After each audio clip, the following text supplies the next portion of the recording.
What is up, everyone, and welcome to the RoV Pro League week number 8, day number 2.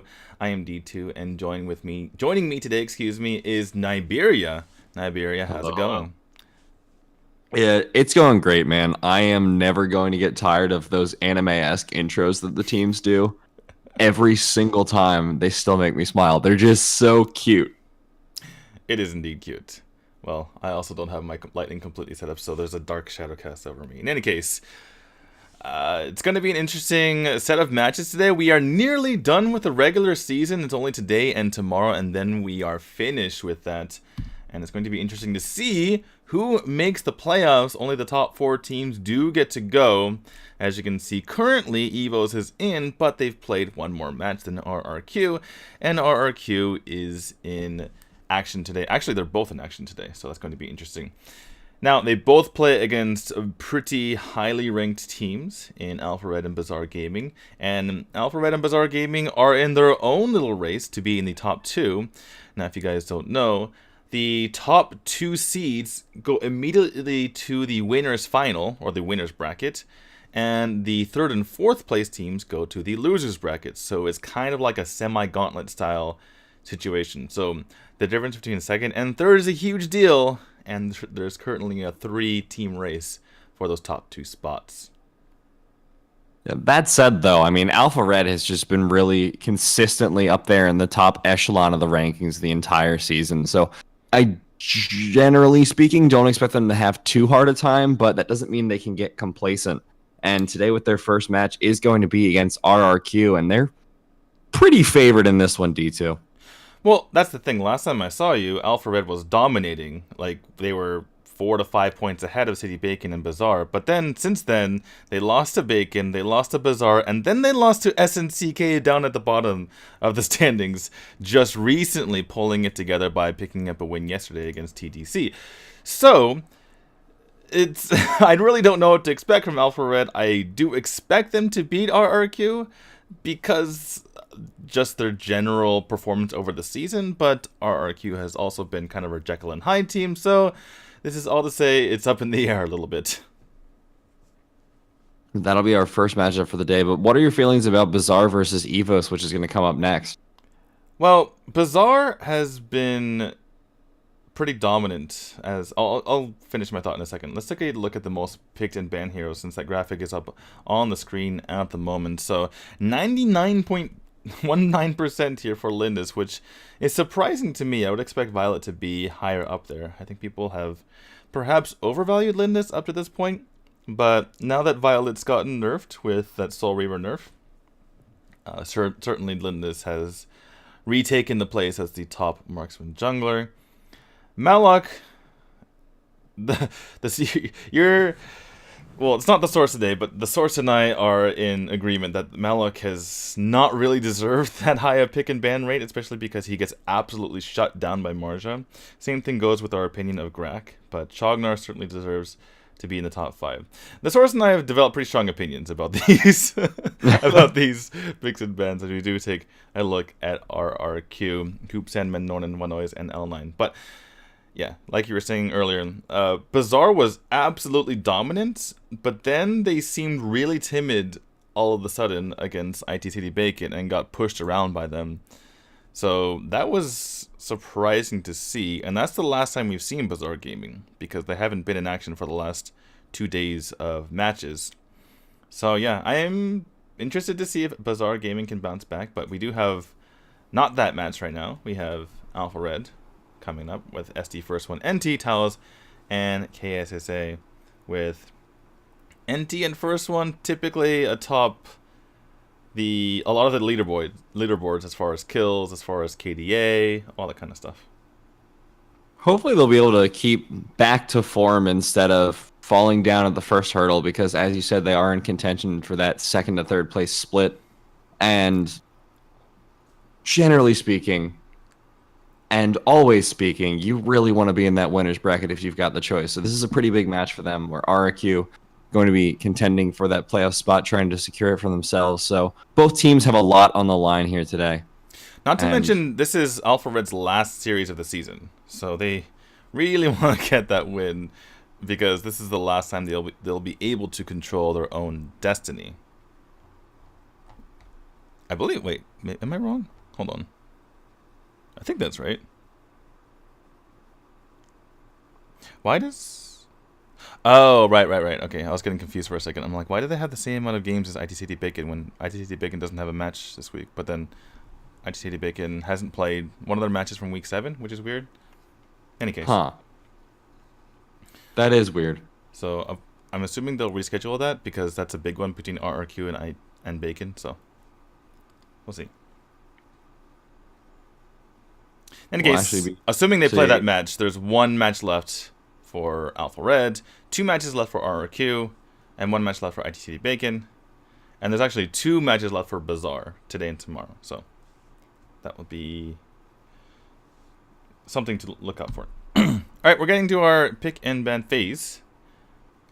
And nothing too terribly surprising so far. We see the Ibneth, Superman, Malik, and Omen taken out. A lot of emphasis on side laners here, and as you were saying earlier, D2, the Malik ban emphasis does seem a little bit misplaced. Yeah, it almost feels like a throwaway ban, like just getting rid of it. I know he's a strong initiator in situations, but a lot of times you just run away from it, unless you're really getting on top of those towers. But by the way, that's like the 8th different pronunciation of Ibneth that I've heard. I've heard Ibneth from you now. That's the first time I've heard Ibneth. I've heard Wybeneth from J Jesse, and then TJ likes to call him Yabeneth and just focus on the bed because I think that he forgot how to spell it and actually puts an E in there. But that is a very thing. In any case, we do see the Alistair. This is the second time we've seen the Alistair since the new patch came in yesterday. And I actually caught the Valor Series VODs from over the weekend. And if you're wondering, they're not playing Alistair as a support like Rested for ALG. And they're not messing around like ALG. They're actually playing him as a hero. And he's currently 1-0 since the patch. Excuse me. Now that his ult is able to continuously CC instead of having those little breaks in between, it's going to be a lot more reliable for the lockdown. We see RRQ responding with the Cricknack and Thane pickups, though. Yeah, Thane got buffed, but not enough to warrant picking him. He's more durable when he's low, and he has slightly better movement speed, but it's just that doesn't actually help his kit much unless you're really focusing on jumping in or walking in, I should say, and pushing someone back. It was a big buff, but I think it's better in solo queue when things are chaotic and you can survive dying in certain situations. As far as his utility in these team fights and helping your team, he hasn't really gotten better at all. So I don't understand why teams are picking him, and I believe he is winless in games that we've seen so far. I think he's been picked twice. Well, RRQ's perhaps questionable drafting aside, it looks like Alpha Red is coming out with a lot of power picks that Pura, the Slims, even Marja have been pretty strong recently. I hate to go against you, but the Pura was heavily nerfed, and she hasn't won since the patch either. I don't believe. Maybe she won once, but has she really not?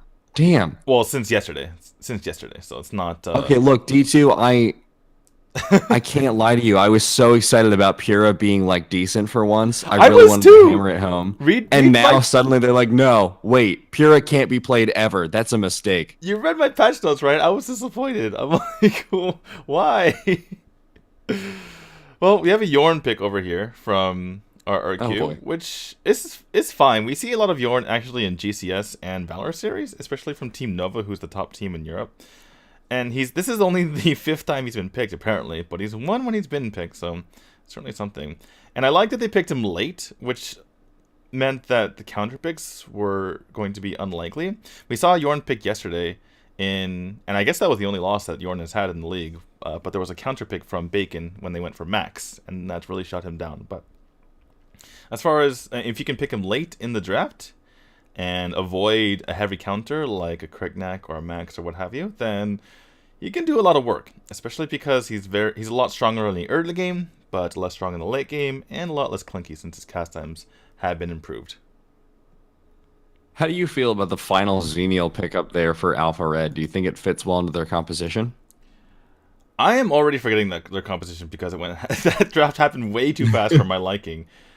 Looking at it, no, I don't like it very much actually, because it's a purely save the backline pick, which yeah, that might be helpful, but you'd rather have Xenial as your secondary initiator going on someone who jumps in, and currently they have no one to jump in at the moment. Well, I mean, Slim's if first one is feeling really, really bold, I suppose. But That's not a good idea. yeah, no, it's not a good idea, but it is theoretically possible as I, Alpha Red steals away the Sage Golem. I like that a lot actually. They came in with both of the heroes who have punish on there and just immediately wiped it out. Ooh, goodbye Kriknak. So that was a failed invade on the side of RRQ. So one invade went great. The other invade went terribly as Kriknak gets taken out for first blood here. And that's going to severely slow down the jungler on the side of RRQ. Yeah, it looks like Alpha Red just responding by trying to take down the Might Golem. They're putting a lot of pressure down here. They might be able to secure it. Looks like they did pick... No, where did it go? It went to first one, I believe. Oh, okay. I was like, it's not on anyone, D2. What happened? I Even though they came away with that, I think that was a little bit too ambitious for the side of Alpha Red. If they just continued to go through their own jungle, they would have secured a pretty hefty lead at that point, and then that would have snowballed to the Abyssal Dragon because they would have had the 500 gold lead and the experience to get to level 4 already, which for most of their heroes, which means that they probably would have gotten the Abyssal Dragon. So it would have guaranteed them about 1,000 gold lead as long as they didn't completely bungle it, and that was an opportunity to let RRQ back in the game if that was messed up there. But good steal here from Nornan, taking away that buff. Or the monster, excuse me, from first one. They're going to go ahead and take the Spirit Sentinel, and the Abyssal Dragon is up at the moment, as many members are going towards that direction. L9 still at a very sad 2.5 levels of experience, as NT's reaching that 4 and that Magic Prison. He is not having a great game so far, and it looks like Alpha Red were trying to take the Abyssal Dragon, not knowing it had already been pulled. By it looks like Teaz. Yeah, did Taos just pull the own dragon away from his team? The traitor. That's so rude. What are you doing, Taos? Why? I thought you were with us. Doing a good job of zoning out is Taos in the moment, and all members reach 4 at the same time, except for the first one, obviously. And they are well in the lead at the moment. 700 gold. Feeling good. Yeah, Alpha Red so far, the early game has just been really, really successful. They got the double buff steal away from RRQ, and as you said, maybe a little bit too optimistic, but it seems to have worked out for them. They've got almost 1,000 gold leads so far, and they have most of the momentum in this game so far. Yeah, and it looks like they're well on their way to start to snowball this. As long as they keep the rotations up and keep their macro up, they should be fine. One thing they need to keep in mind is that they have a very... Ooh, SD getting a little bit of trouble. Going to have to use that Angelic Splendor just to get away from there. That's an ult that he's not going to have for any potential team fights. Good news for him is there wasn't any potential stun to knock him out of there. Sandman getting a little bit too aggressive. Sadman maybe should have seen where he was going to teleport away. Actually, the spear lands on the one noise. Wow, the Magic Prison, and they're going to get multiple members here because the Metamorphosis try to bring people onto the tower, but Wanoy is going to take lots of damage regardless. And ooh, my goodness, that didn't go so well. Yeah, that was a great rotation there by Alpha Red. They were like, we might be able to bait this, and RRQ just absolutely didn't expect it. They might even be able to get the first tower off this, and they do. Now Alpha Red with a pretty significant lead, and they're going to try and pick up the Spirit Sentinel off the back of it as well. Yeah, just rotating around the map. That's a good feeling when you're rotating and everything's just popping up right in front of you. You have the Spirit Sentinel, you walk over, the Abyssal Dragon's about to pop up. It's like, hey, this is nice. It's like green grass is sprouting as you walk along. The grass is greener on the other side, and you get to see all of it as Alpha Red here. Yeah, you get to be on both sides. Get to eat your cake and have it too. How many more cliches can we come up with in this cast? In case that... We can work on it. Exactly. All right, Ghostfall comes out here from Tao's. Going to be just getting on out of there. Multiple members converging on this side from RRQ, but crucially, they don't have the Crush. He's actually still mid here, and KSSA is going to go ahead and pop this Nature's Realm, get some damage onto L9. In comes Taos to put that damage into them as well. L9's getting extremely low here. Magic Barrier from L9. Oh, wow, NT is getting completely demolished all of the sudden. That is the turn from RRQ. That's what they need. They go into Sandman as well. Here comes the Angelic Splitter. That means SC's going to be in trouble as well. So is Taos. He's going to be the next. No, he gets flickers out before he gets in trouble. L9 is actually getting extremely low. The himself, turn. Nornan. Wow, hello. I was looking at the top of the screen, but apparently people were dying. Hello, Alpha Red. That's what I like to see. What Thank happened? you. I wasn't even looking. Did first one just start shooting at people? It so RRQ just couldn't secure a kill, and they were all focusing on Taos, and everyone else was just like, wait, we can still hit them, and then chunked everyone from RRQ to the point where they couldn't re-engage. I'm So guessing. now it looks like they will be able to get the Abyssal. I'm The guess- Abyssal also leashed, which didn't help. Right. Oh, yeah, maybe the Abyssal was attacking them as well. So I'm guessing it was a combination of SC popped his shield at that moment, the Abyssal was continuing to attack the side of RRQ, and Taos, as he was running away, was probably using his abilities, even though he was halfway dead. And then there's first one attacking. So I was just looking at Taos nearly dying, waiting for him to actually go down, and then right as I say that, people are just dying on the side of RRQ. I'm like, oh, wait, what? Yeah, that was a really, really weird fight, but Alpha Red ended up playing it brilliantly by the end of it, which, you know, if you're going to pick a time to play a fight brilliantly, D2, as simple as it sounds, the end of it is probably a great place. That's a good time to try to win it, you know? Yeah, the part where someone wins or loses, if you're playing that one well, you're probably doing a good job. Well, certainly they do. They did do a good job there. They hold on to their 3,000-ish gold lead, as they wouldn't have had otherwise. Taos taking a lot of damage here from Coop, who's actually doing a reasonable job on this Yorn, staying safe and also dishing out that damage for his team. But that said, that's how you pick up the Pyrrha. The funny thing is, even after these Pyrrha nerfs, they just really value that healing in the early game and the ability to control battlefields. Especially with the way Alpha Red are playing this game, it's incredibly powerful because they're just going straight for power rotations after rotations after rotations. And the ability to just stay topped up between these engages gives you so much additional power on the map. And I think Alpha Red are just playing it brilliantly with that pick. One thing to keep in mind here is that we saw a game between AHQ and J-Team where AHQ, wow, that was a flicker and a magic person going onto one noise. He saw his metamorphosis. He's going to actually pop and keep himself alive here. Push back onto NT. He's going to go down immediately.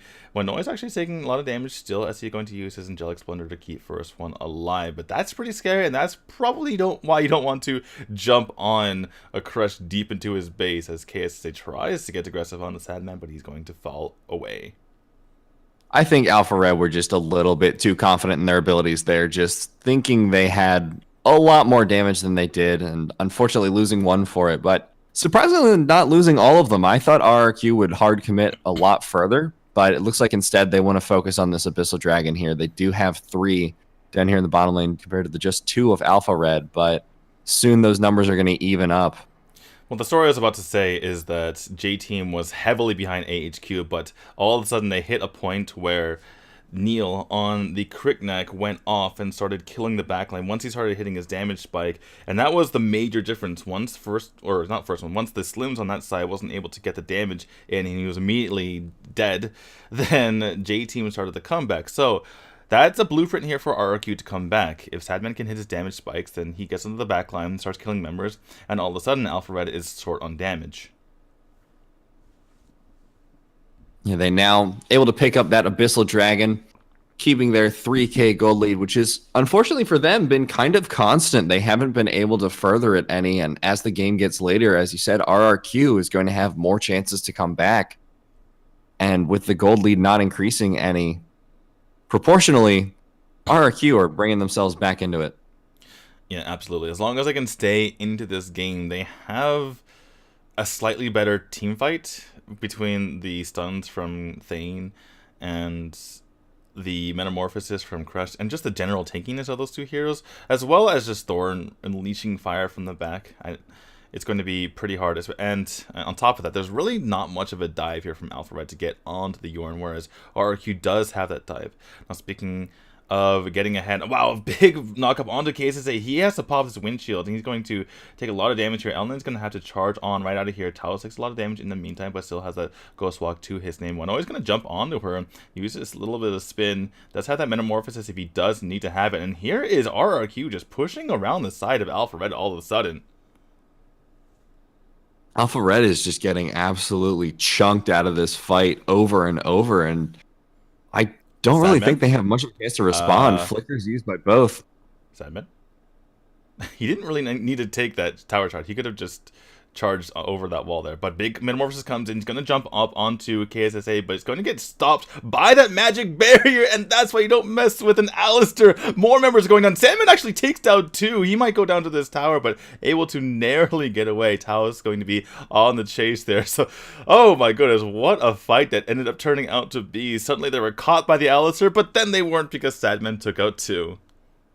That was so close to being a disaster for RRQ. First one was putting out ridiculous amounts of damage, but Sadman, like you said, coming in on the back and being able to take down that carry, salvage the fight for them.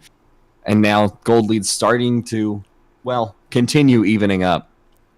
It looks like Alpha Red's lineup or just their, I was going to say build, but basically their composition here is based around the fact that they already have a decent magic damage from Taos, and even though they don't really have much of a front line, they do have a lot of healing control from KSSA, and they have the control from NT, so they're relying on that massive amount of control in order to basically protect their squishies, essentially. And they have enough damage from the Marja to make up for the fact that Alistair doesn't really do all that much damage himself. It's kind of like a weirdly balanced composition. Yeah, unfortunately for them, though, they weren't really able to get the good positioning for first one because with not having the damage on that Alistar and with having most of the magic damage on the Marja, you need first one to be that strong carry and put out that massive damage, and they just weren't able to keep him safe. However, Alpha Red able to pick up the Dark Slayer in return for that Abyssal Dragon that RRQ just picked up. We'll see what they can do with this. Right, so with the Abyssal Dragon, that's the stronger team fight buff. Obviously, Alpha Red will get the healing, the HP regeneration buff during the fight, but more importantly, they get the Drake. Now, Alpha Red gets the individual team fight buffs that, depending on class each person has. As Elnane takes a little bit of damage here from NT, but if they take a fight, these damage buffs will overcome the gold, as they are going to be engaging onto this big magic prison, going to be going on to L9, taking him down. This is a very poor fight taken here from RRQ, essentially a 3v5 if you consider the Xenial. And Wanoy is going to be popping his ultimate. Nornon's going to go down as he tries to dive in there. Wanoy's in a ton of trouble himself, tries to use that big old fork to stab people, but not going to be enough as Coop is trying to hold on for dear life. Sadman has a Dark Blessing. Is he going to be able to make anything happen 1v5 here? He's waiting for his opportunity, but I don't think he's going to get it. Probably can just take down that minion to make this harder for them. If he doesn't do something, his team is going to lose the game. In comes Sam and finally gets stopped by the magic prison and the magic barrier. He's going to go ahead and get taken out through the Dark Blessing, and they might just finish this game right here, right now. They're going onto the core. The Drake is actually taking down as well. The minions are not quite here yet, but they're still taking it down, and that's going to be game number 1. Huge blunder from RRQ, and Alpha Red just pushes through mid. Alpha Red just taking the game and shoving it down RRQ's throat, saying, this is how you take a lead and take a win. I really wasn't expecting it to end that quickly, but they just knew they had the advantage in the fight. They mispositioned a little bit, but got out of the choke alive, and that was just the entire fight won for them. And off that, they snowballed with the Drake and really just showed that superior macro and superior use of that carry 7-1 can win you a game very easily. I'm actually kind of baffled at how unimpressed they seem. That was such a surprising end to the game. It seemed like RRQ was coming back in a huge way and starting to take that advantage. Also, 2% damage on L9 doesn't feel good, even if you are the support. But it just felt like they were coming back, and they were on their way back. They got the correct buff there because they needed to have a team fight, and then they fought 3v5 for some strange reason. It was very strange. Yeah, engaging after L9 got picked off or continuing the fight was a real big misstep. And further on, they thought they were able to get a pick into the choke, but they just didn't have the damage to do anything with it. It was a great metamorphosis from Winoise, but it just didn't matter at that point. And Well, Alpha Red. it was great in the sense that it hit 4 people, but there was zero Right. follow up to be had. So in that sense, it wasn't so great. Yeah, right. That's kind of the problem. It's like, well, in a vacuum, that would have been a great ultimate, but in a game, not so much. Yeah, L-Link just gets completely chunked because there's 4 people attacking him. Turns out when there's 4 people attacking you, you're probably going to die. And you see when Noise gets multiple members, Sadman tries to get something done here, but that And look wasn't at first going one to be just the case. dancing around the fight the entire time. And this was so sad. Sadman was trying to go in, and NT, the star, I would say, in my opinion, the star of Alpha Red, he is always on point. He knew it. He knew he was coming. He's like, where the heck is Sadman? He's not dead. I saw him in that fight. He jumped out in the middle. Where is he? Immediately lays down the magic barrier and the magic prison, and he's just completely shut down. That was masterful play from NT. I think NT just saved the game for them right there. Yeah, we'll see if he's able to do something similar in game 2, or maybe RRQ can pull it back. They were showing a little bit of signs of life, and they were able to keep fairly even footing with Alpha Red for most of the game. So it's going to be a Well, close series, I think, D2. it very well could be. RRQ has always been my Jekyll and Hyde team, like what team is going to show up, and it looks like both showed up in that particular game because we saw some good and we saw some bad. Yeah, and kind of the same thing actually for Alpha Red as well, because they've been really up and down throughout the season. And that game, they almost let RRQ back into it. Yeah, just a lot of back and forth from both teams, which I'm not sure if it's just a little bit of lack of confidence, lack of comfort, but it's been a long season, so I kind of assume they're just feeling each other out a little bit and figuring out the best way to take them down. The bans so far in game 2 going to be pretty much entirely identical. They don't ban out the Natalia, they instead ban out the Natalia partner in crime, which is Garak. But that does leave up the Mina, who is another Natalia partner, per se, or as it were. On the side of Alpha Red, they go for, again, the same bans. So, only changes that Garak. And NT is a masterful Natalia. I feel like he doesn't even really need a setup in order to just kill people. So look for Alpha Red to sneak in the Natalia when they can. Well, if RRQ doesn't pick away the Mina, you could just take the Mina Natalia combo for Alpha Red in that one rotation here. So RRQ has to make the difficult decision of what they want first, and it looks like they want Winoise to be on that crushed again. Yeah, the Crash is obviously extremely powerful. Which is interesting because we don't see people taking the Chognar, who is kind of a soft counter to that. As far as Alpha Red, they could go for the Mina Alistair. They could also go for the Crickneck to take it away. And they go for the Mina... Or sorry, I meant to say Mina Natalia, and I looked down and saw Alistair, and I said Alistair, so by accident I got that correct. D2 accidentally predicting the future is a talent you will never have to apologize for. Okay. Well, it turned out well for me. They go You for just the, know that much AOV that you can somehow predict the future subconsciously. just a Freudian correct slip. Yeah. Oh my goodness. Alright, we are back over to RRQ. And how are they going to deal with this mass amount of control? I would have preferred the Natalia because NT is just absolutely bonkers on it, but I can see just having massive amounts of control and just being a nuisance to the side of RRQ is like, we can't move ever. What? Stop it, please. As we see more control on the side of RRQ with the Arum and the Crickneck. Crickneck has been heavily banned both in GCS and now with a new patch coming in for the RPL as well, because of the fact that there's no real Violet to worry about. So interesting to see Crickneck both get through and last till the 4th pick. So coming back here to counter it out. So it looks like the same exact comp here from Alpha Red, except for having a Mina, which is just better in my opinion, than having a nerfed Pyrrha. And RRQ take the Natalia themselves. Interesting. I was expecting them to take it earlier in the rotation to try and prevent NT from taking it, but once he picked that Alistair, they didn't have to. Well, this is very scary for NT, because if NT ever magic prisons anyone other than... Wait, who's their mage? I forgot. Anyway, anyone other than Natalia, he's going to get absolutely obliterated. Because all Natalia has to do is aim at him because he's self-stunned himself. So NT has to, every single time, use magic prison on Natalia. Or know that she's not there.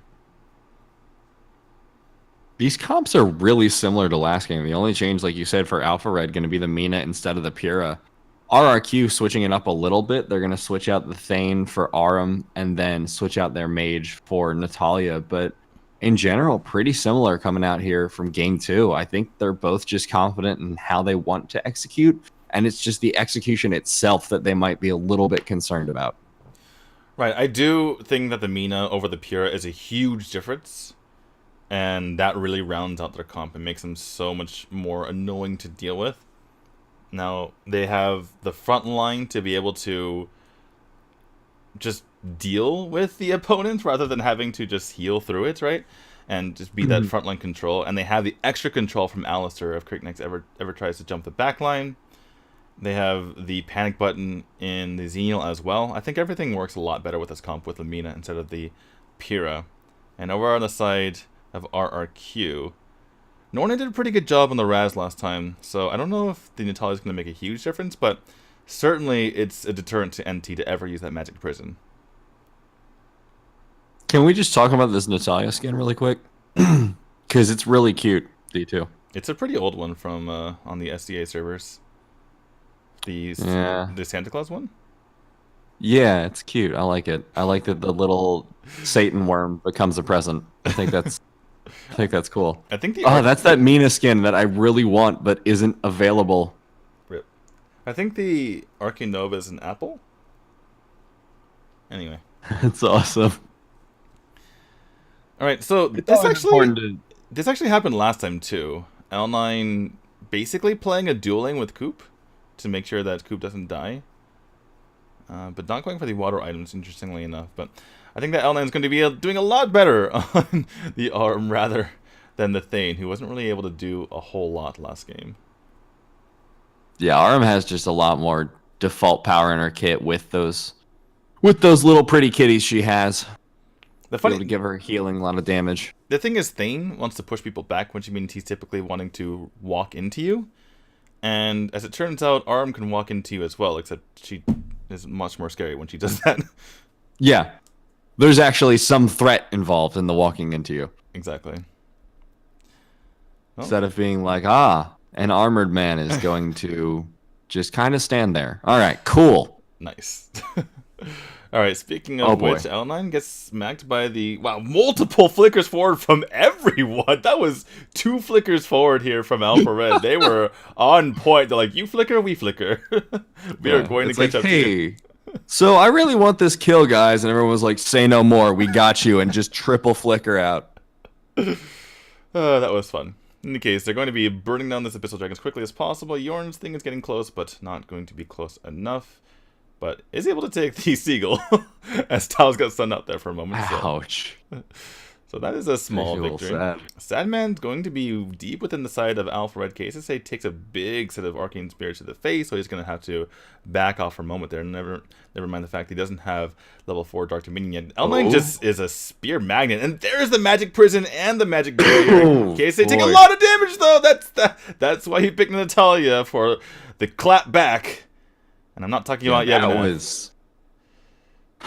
That's a lot of damage. That's why you picked Natalia. Just a little bit, D2. I was really not expecting it to get the full kill there, but I really should know better after seeing more than one Natalia game from NT. Right. Well, that wasn't NT, but yeah. No, but having seen what the hero can do and knowing that Nornun is also an incredibly good player, well, just the surprise me. I mean, just put this into perspective. Natalia is actually a reasonable Yeboneth counter because she can burn him through Nature's Realm, which is like an impossible task. Like, I was thinking of any other mage who could do it. I went down the list like, no one's even close. Not even like the most bursty of mages, and yet Natalia can do it because if you get hit and stand in her damage, she is going to absolutely demolish you.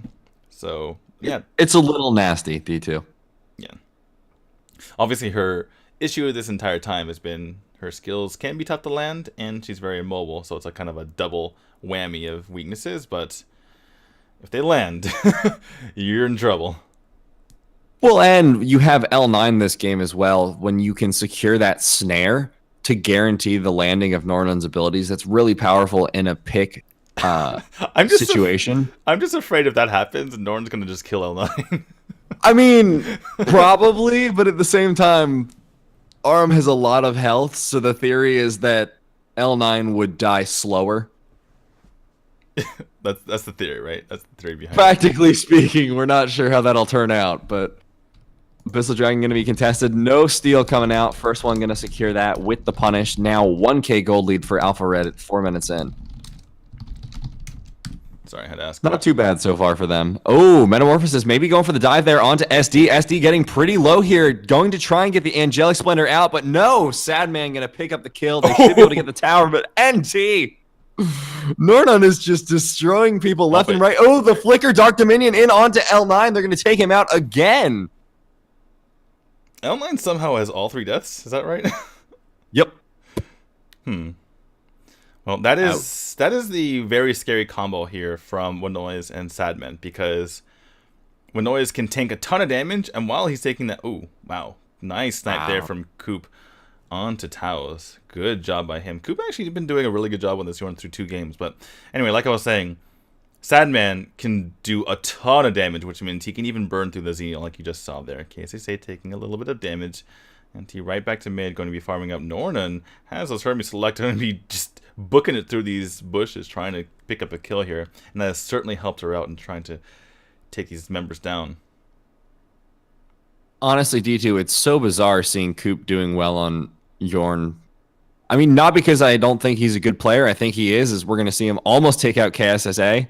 But I'm just so used to Yorn's feeding in my games that it's weird seeing one successful. It's honestly kind of a culture shock. Yorn is actually one of the better heroes in the game if you can protect him. And the bad news for Alpha Red is that once again they don't really have anyone to dive. So that's been their... Even though their comp seemed pretty solid, if you just look at other aspects, the fact that they don't have a dive for the Coop is a really big deal, and why I think that RRQ might have a lot better time this game. But they're looking for the engage onto L9. Will he be the 5th death of the game? It looks like he might just be. Tries to flicker now, not able to. They're going to have to abandon that tower, as Tao's going to get dove on by Sadman. Picking up the kill there. A little bit of a misplay there from, or sloppiness there from Alpha Red, as KSSA tried to go in with the Dark Dominion and didn't actually get it, which meant that there was a flicker out, as NT is just dead. Ooh. DED dead. But which meant that there was a dive there from Taos to try to pick up the kill. They eventually did get it, but Taos had to give his life for that one, as Coop and Sadman are going to be burning this down in almost literally no time. It was just good night. That was actually disgusting. Like, they might get Winoise from this. They don't even get him. Alpha Red is not having a good game this game. And that's why Crest can be... Oh, wow. Wow, that's a lot of damage onto Talos here. He gets the Angelic Splendor onto his side.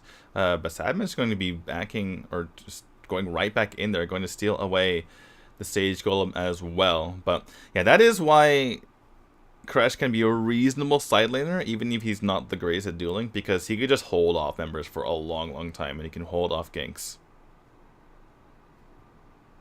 RRQ might be able to pick off KSSA here. The Dark Dominion goes down, as does the Wind Shield. Not going to be enough to save him, though. They're able to pick up Sadman on the back line, and RRQ has to back off without most of their damage. All right, SD working here on that top lane, and going to try to slow down Winoise so that some of the siege minions can get damage onto the tower there, but RRQ is slowly but surely starting to take back this lead. Obviously, Alpha Red had those superior rotations in the early game, but SD is going to be in a little bit of trouble here. Gets the Arcane Spirit, the Arcane Nova, the Lethal Rage trying to shut him down here, and wow, gets actually pushed away by Winoise, and that Metamorphosis just right next to him. Like, hey buddy, how you doing? It's like, you like waves? Let me just push you in. He's literally right next to him. But he's going to be able to get away. Certified wavy.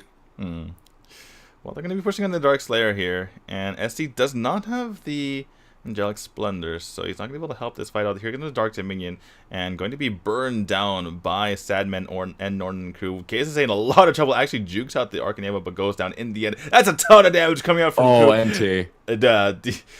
Gets the Magic Prison, but not going to be enough as Coop casually walks over and shoots at his face. Yeah, that fight went really poorly for Alpha Red, and I expected them to perhaps maybe be able to get out, but they just got cornered and lost 2 members, and now RRQ trying to reverse what happened to them last game, pushing in. They might be able to get Taos. He's going really aggressive there, but that Ghost Walk, he gets low, he gets taken out. The Metamorphosis has been used, as has Angelic Splendor, and now looks like RRQ keeping pressure on the tower for as long as they have the Dragon. It will get taken out, but what can they do with it? SD getting low, but not going to be taken out just yet. The tower is still up for a little bit longer. It looks like RRQ might finally have to back off. They just have no dive. Coop can just stand here and shoot at it, and if they try to jump on the Coop, or walk on the Coop as it were, then Nornon's just going to burn them down, and well, so is Coop for that matter. So this is just an extremely hard spot that can't stop the siege. Unfortunately, their composition kind of biting them in the bum this time. They weren't able to get the advantage they needed, and as you're saying, they can't get onto Coop, and he is putting out so much damage. They might be able to get an engage here, but no! Yeah, as I say, getting blown up by Natalia there. SD not able to do a whole lot to stop it. Nothing to stop it. Just, I mean, between Coop and Nornon, they're just demolishing everyone. Here comes a Metamorphosis, going to be opening up more space here for RRQ. When Noise actually going to go down for his insolence, but that's kind of okay as Savage just jumps the backline. Gets taken up by the leftover Magic Barrier that NT left as his death present, but still, Taos just gets deleted by Nornon as Coop takes down the tower. They've opened up a 6,000 gold lead here on the side of RRQ and can continue to push these waves in. Once when Noise comes back, they can just rotate around the map, do the same thing over and over again. They can actually just rotate over to the Abyssal Dragon and just melt it down in seconds. Between Nornon, Coop, and Sadman, there is no resistance coming out of that. Absolutely, and RRQ just showing absolute dominance at this point in the game. They were able to get the high ground there. By the way, that's another nice part of Natalia. You can just take down monsters immediately. Yeah. Just like, you shouldn't be on the map anymore, monster. Goodbye. And you can just do that as Natalia. Goodbye, monsters. Anyway, I don't know if you know that reference, but in any case, they are going to be huddling around this Abyssal Dragon, and if Alpha Red doesn't come here, immediately it's going to get burned down. Looks like they realize the situation. They're going to be jumping onto here when Noise does have the Metamorphosis, but in comes the Flicker and the Dark Dominion, going to get a member of Norton trying to get the damage out. Does get a lot onto KS, and RRQ is just completely healthy. They have full health insurance on their side as they're taking out all the members of of Alpha Red, and that was just ugly. Yeah. Usually both sides. So much I wanted to say more than yeah, but really there's not much else to say. RRQ just absolutely decimated Alpha Red in that team fight. They were able to split them up and pick them off one by one in that fight with the massive amount of damage they have, and now they're going to be pushing in onto the core. It looks like Tao's not going to be able to save himself with that Ghost Walk for much longer, gets popped down, and then SD soon to follow, as will the core. It's just a few more health. Come on, keep smacking it. Guys, don't get distracted. Stop doing what you're doing. Coop gonna get stunned up, and suddenly Alpha Red might be able to turn the fight. They get the pick onto L9. He's incredibly low. They take him out. They've gotten 3 kills so far in this fight, and they prevent RRQ from winning the game because RRQ made the worst possible decision. I think they were BMing. They were styling on them, trying to kill everyone. They were. But they didn't have the Abyssal behind them, which means that now Alpha Red can take it, which means this is suddenly a comebackable game. Obviously, the biggest issue here for Alpha Red is that they still can't dive the backline. But that said, first one will stay alive a little bit longer in these team fights, which means he may be able to output a little bit more damage. One thing RRQ needs to watch out for is to not have the same exact thing from last game happen, where they just got caught out in a bush and fight 3v5 and die. If they fight 5v5, even with the Abyssal buff, I feel like they win a team fight because, again, there's no way to get to Nornan and Coop. And even if you do, they have so much damage that I don't know how much it would help, genuinely. Oh no, but as you were saying, they just need to not get picked off, and Winoise is like, get picked off, I can do that! It's like, no, Winoise, that's not what we said. We said don't get picked off. Like, oops. I thought it was opposite day. Oh, first one, no! Oh my goodness! They're not going to be enough, but they might be able to get the pick off onto Norton there. That is a huge amount of damage from the Ghost Walk. They will get the pick. Oh, now, a one-man advantage, but it looks like... Oh. NT's dead. Oh, no. D2, things just got a lot spicier. Well, the fact that Norton actually got that kill was huge. If he didn't finish off first one through the Dark Blessing, then this would be a way bigger deal. They would have, what, 4v1 on the map? Or 4v2 on the map? But instead, RRQ might be able to take this Dark Slayer, and it looks like they are going to be able to with that massive damage coming out from both Coop and Sadman. And now, finally, they should be able to finish this off. Hopefully. This time, they have to know not to be M, right? Right, D2? Right? They have to? Right? Please tell me they have to know. Well, they could just fight straight up the middle, and they'll probably just win the game. Well, yeah. They can also just win and then BM everyone because everyone will be dead. One thing they have to make sure to do is actually release the Drake, because on this particular patch, if you don't release it before you die, it goes away. So, yeah. Gonna need to do that. Uh-oh. KSSA not able to get the pull, and the Drake's been released. Who took that red buff? Okay, the first one got it. I was going to say, if someone took it away from first one, that's a big mistake. Because marksman with a red buff and marksman without a red buff is a big deal. Yeah. Wow. Okay, so Bowslaughter actually picked up here for Yorn, which means that he's going to have a ton of healing on his side. So if anyone tries to jump on him, that's going to be a big deal. They released a Drake on the top side, like you mentioned. Going to have that extra farm from being up for a while. Okay, so goes where they pull doesn't get a whole lot. In comes the Metamorphosis, and guess member's low, but looks like they're actually taking down L9. Coop is getting down low as well, because he was trying to kill the tower. Just not enough protection somehow? And wait, what? Huh. See, I know my job is to watch the fight and tell you what happened, but I genuinely can't tell you why RRQ all just died there. That was so ridiculously weird. And Alpha Red going to pick up another on the backside with all the damage from first one. They suddenly took out 4 members, losing nobody. What? Oh no, first one! He's just going to die to Norton. This game is the sloppiest game. You know what I think would happen? I think they actually weren't aggressive enough. That sounds weird because they all died. But if the front line just goes forward farther, then Coop doesn't die there, because there's no way to actually jump on him, right? But they were standing in the same spot, trying to kill the tower. So when all the AoE, when all the damage came in, they all hit multiple members, because Crest and Yorn were standing in the same spot for some reason. If Crest jumps forward, like Sadman did, by the way, Sadman was like, hello, guys, tanks? Where?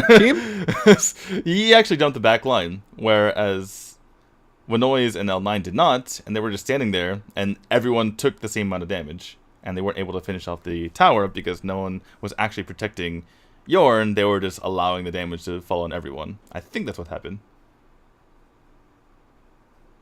That's the best explanation that I can think of.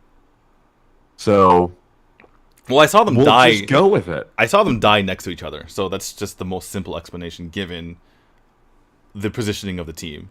You know, they were all next to each other, which shouldn't happen. Usually the tanks are forward and not the same spot.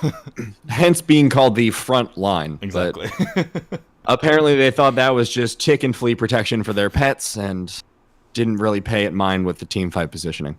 Well, at least for the side of RRQ, they've picked up 3 Blade of Eternities, so that will help them quite a bit as far as staying alive is concerned. Good lord, they could rival the Bee Gees with the amount of staying alive they have. Oh my goodness. Ha, ha, ha, yeah. Just making sure, D2. Needs to be as painful for you as this fight is going to be for KSSA. Almost getting picked off there by Norman. Well, I don't really know what that metamorphosis was for Winoise. At least he gets it back quicker because of 2 patches ago. But, He better have it quick, though, because there might be a fight around this Abyssal Dragon soon. Blade of Eternity picked up here for Slims as well. So this is actually turning into a situation where Alfred could make it happen, because the sloppier it gets, they can actually get some damage from their own back line, rather than having to deal with RRQ's back line. Because if you think about it, if they go 5v5 against each other, Alpha Red usually dies first. But if they can come back and stagger their own deaths to enable them to get to the backline of RRQ, and then a crazy fight breaks out where the front line might not be able to protect the backline, then all of a sudden Alpha Red maybe could have a fight. But they don't have those Blade of Returns quite yet. As I say that, SD takes his.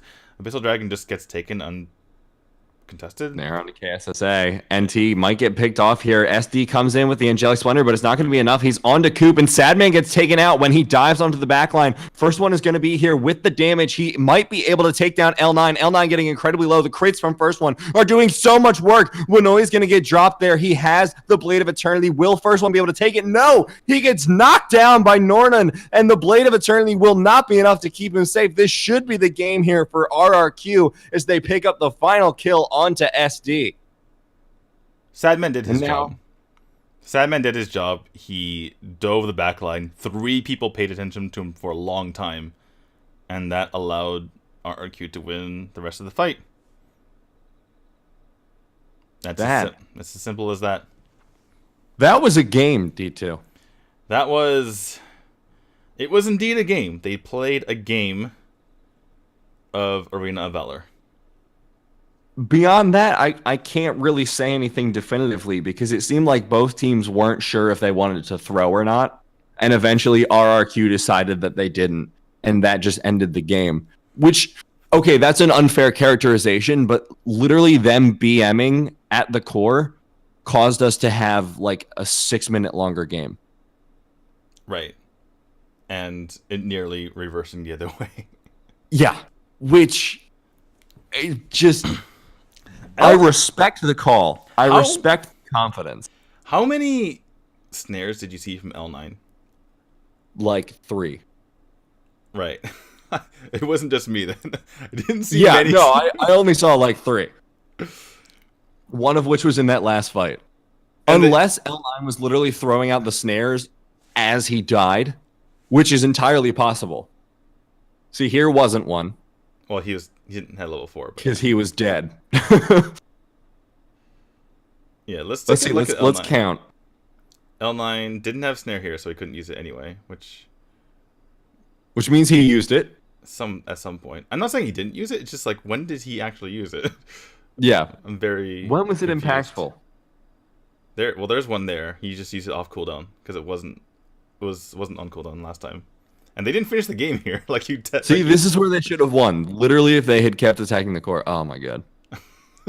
I'm still salty, D2. I know I really shouldn't be, but I'm still kind of salty. This is hilarious too, by the way. Angelic Splendor and Heal are nowhere near enough to get through the damage of Nornan. Holy. Yeah, this is the fight that they just completely bungle. See, they're all standing in the same spot. That's why they're taking so much damage. And first one just attacking. Like, you can't just take damage from first one. And also, first one, I don't know if you guys know, but Slims has his passive where he does AoE crit damage with his third attack. So, which is another reason not to stand together. Like, it's just, yeah, so sad to watch. Yeah, you see that SD tried to dive the backline here, but unfortunately, it was SD and KSSA trying to kill the backline, which is not going to be enough usually. Yeah, Xenio can do a lot of damage, but it's usually not going to work. Oh, that heart shot was so satisfying. Can we just get another slow-mo on that, please? That was, That's what you live for. If you enjoy using skill shots, you just really want to live for that last-minute snipe. Maybe that's why everyone picks Yorn in my games and then feeds. They just want the heart shot snipes. Yeah, it is satisfying. Okay, so from Alpha Red, they really should have lost the first game. And then they did lose the second game. So either they need a way to dive the backline, or they need something like Natalia, so that they have more poke. They either need more poke than the opposing team, or a way to dive the backline. And they had neither. Is the problem that they can't dive the backline or the specific picks that are in RRQ's backline? Well, yeah, that's what I mean by not having enough poke, right? Either you have more poke than them, or you deal with their poke, right? And that Right. time, they gave him the pokiest pokey heroes that ever poked in Yorn and Natalia. They just obliterate you from the backline. So if they want to play the poke game, they need more poke. Otherwise, they need to be able to dive. And Hopefully they will adjust that because well, we're Alpha Red, I learning think, has shown. we're learning from chat though that Alpha Red doesn't draft assassins, so they're gonna need to figure something out. Oof. That's a really bad policy. That's a bad problem I don't to know have. how else to put it. D2, that's a really bad. That's a really bad. That That's is a really single bad. really bad. We've got Mario on our stream now apparently, or Luigi. Maybe look more like Luigi. I don't know. I can be the chubby Mario. Anyway. Yeah. Wahoo! Wahoo! Anyway, they either need an assassin, and maybe that's why they've been falling down the standings lately. Because at the beginning of the season, marksmen, junglers were all the rage, and now all of a sudden they can't really take advantage. It would make sense. Well, if that's the case, they should not ban out Lindis then, since you Right. figure that they want Lindis themselves. Have they been red side both games? Yeah, I think so. That might explain why they ban out the Lindis because they really don't want RRQ to take it. This time they're blue side, so we'll see if they keep that adjustment. Well, they let them have Crickneck both games. Right. And Crickneck is starting to become like very high priority ban now. Because he just has massive damage. Because if Alpha Red really want to run a marksman jungler, they should just leave the Lindis open here and first pick it. Right. Because as you're saying, it's really good, as it turns out, D2. Right. Especially with... Hence the, 99.19% pick ban rate? Right. And not to mention the slight buff from Scorching Wind. Right. They didn't just take Soul Reaver away, they actually buffed Scorching Wind for marksman. Which makes even more sense, but it looks like RRQ is taking their time with the bans this time. They really want to make an adjustment here, but don't necessarily feel like they need to. Going second changes a lot, though, so... True. Do you expect RRQ to change up their composition dramatically, assuming nothing is taken away from them? No. I think they're fine. I think both games they should have won, but they just played it too sloppy. Answering the chat, this is Thailand's RoV Pro League. The R, of course, standing for Rena. No, just kidding. I hate how much I like that. the southern Welcome to Arena of Valor. Reign of Valor. A good man needs a good gun. Anyway. But yes, this is Thailand's Pro League. $180,000 prize pool, and the winner goes to the AIC. Which, by the way, is 16 teams this year, or this time. Oh, nice. And according to chat, 3 teams from Vietnam and 3 teams from Thailand, them being the host countries. Well, Just the Natalia ban from RRQ and Lindis is left open, so Alpha Red, come on, dudes. Yes. I called something for once, D2. Yes, we did it. I mean, you did it. Yeah, what are you talking about? We did it. You call shit all the time. You're always right. Give me at least one victory. Even when I'm trying not to be right, I'm right. Yeah. It's gonna be the Alistair Alistair. I meant Alistair. Speaking of Alistair, are we going to see Alistair again this game? You stole my line, D2. Oh, sorry. Well, there's no Natalia, which is weird, because why would RRQ ban out what works so well for them? Especially because it seems like they're not paying attention. Yeah. It feels like, yeah, of course they're going to pick Lindis. But that means that they get their own Alistair. Ooh, who's the Alistair now? And they get Mr. Yabestith, Yaboyeth, as TJ would call him. As I call him. You biggeth, you treeth, Tree boy. Groot, the Ent. What was another one that people are just calling him lots of stuff, but he is nearly unstoppable and worth the ban that people have been throwing his way. He's also got a really cool model. What, a tree? Yeah, I mean, he's like a cool tree, though. He's like a sentient tree. Yeah, With like but a not like boring eyeball. Ent kind of tree. He's like, I'm a rock with a tree body. It's Also, like, all right, dude. he gives them the clap.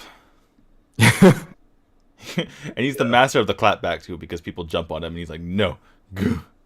No.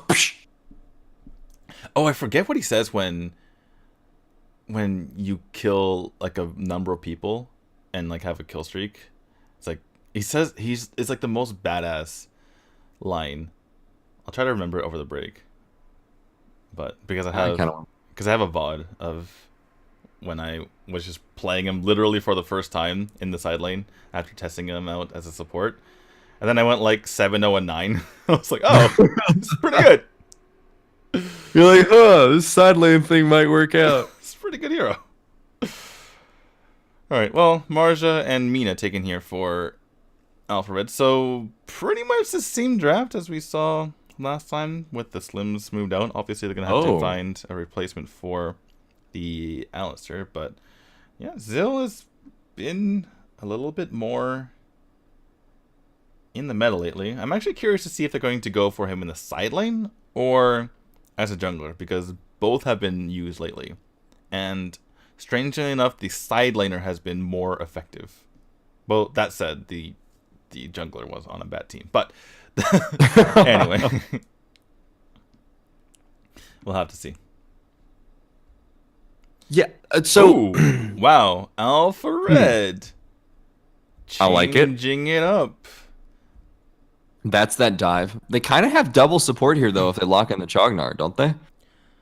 Chognar can play the side lane reasonably well. But they have triple... Well, They did have the double support. Okay, they're gonna go... Okay. I was confused for a moment, too. We have seen mid Chognar before.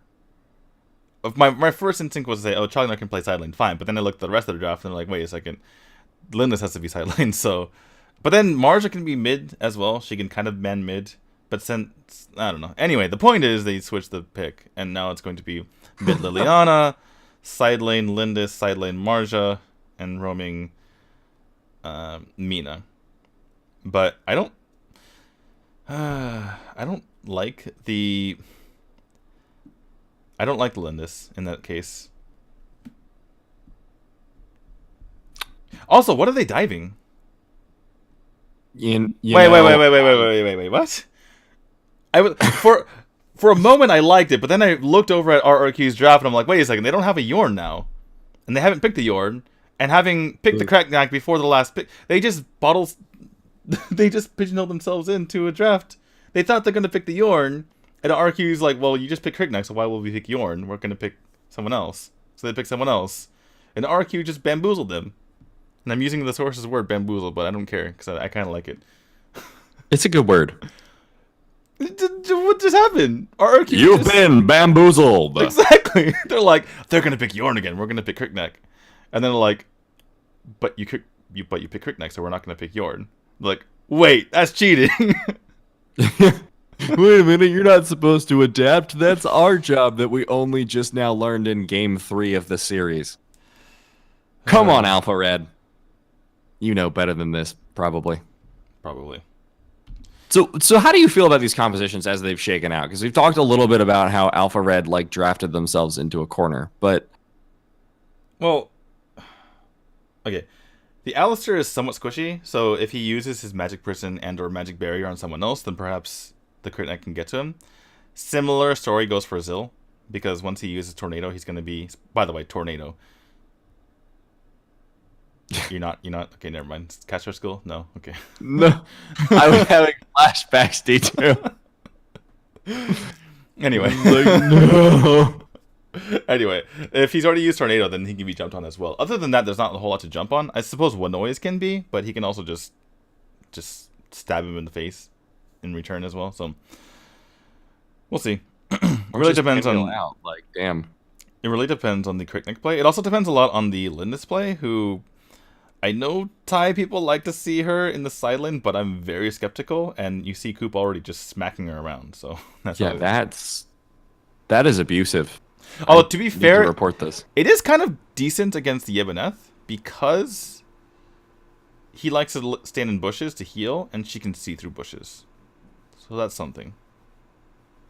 I mean, it's something, but the question that's always relevant there is it enough? And Yeah. you don't sound too confident on that second Well, point. I just feel like just pick like a Yorn if you want to have a side laner that just deals damage from the back, because having that extra speed doesn't really help you a whole lot, in my opinion.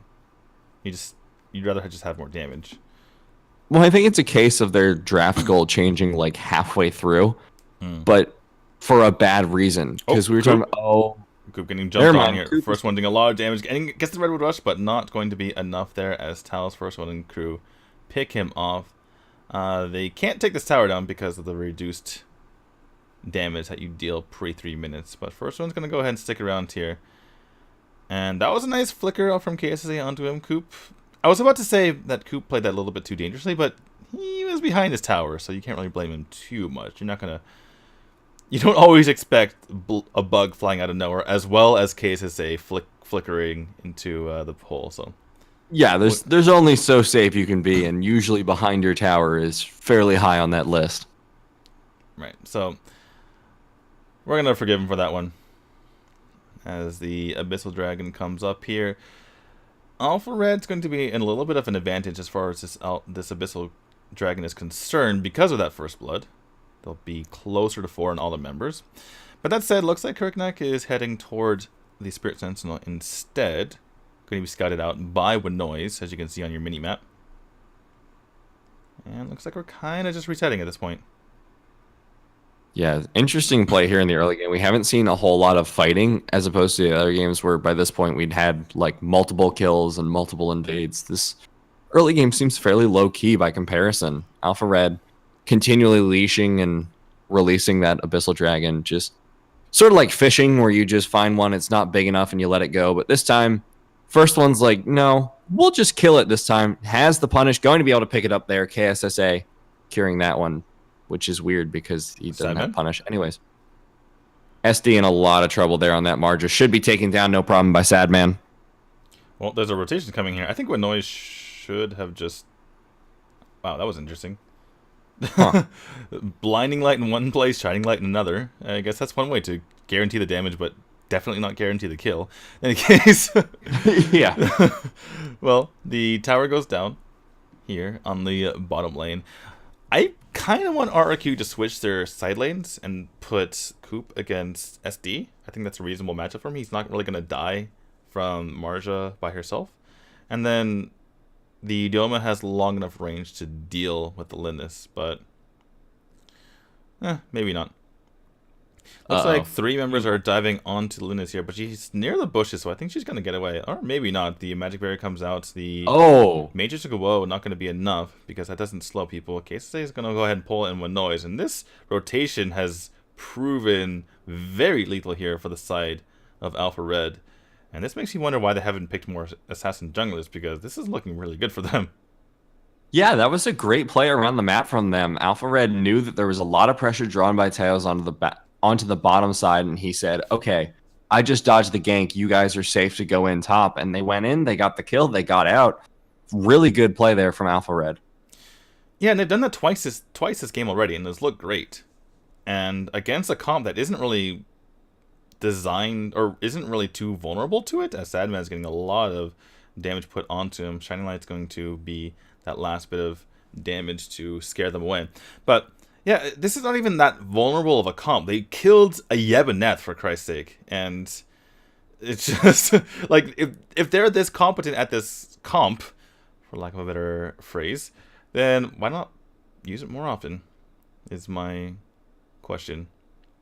Yeah, why not use it earlier when you really needed an assassin, as in the first 2 games? Exactly.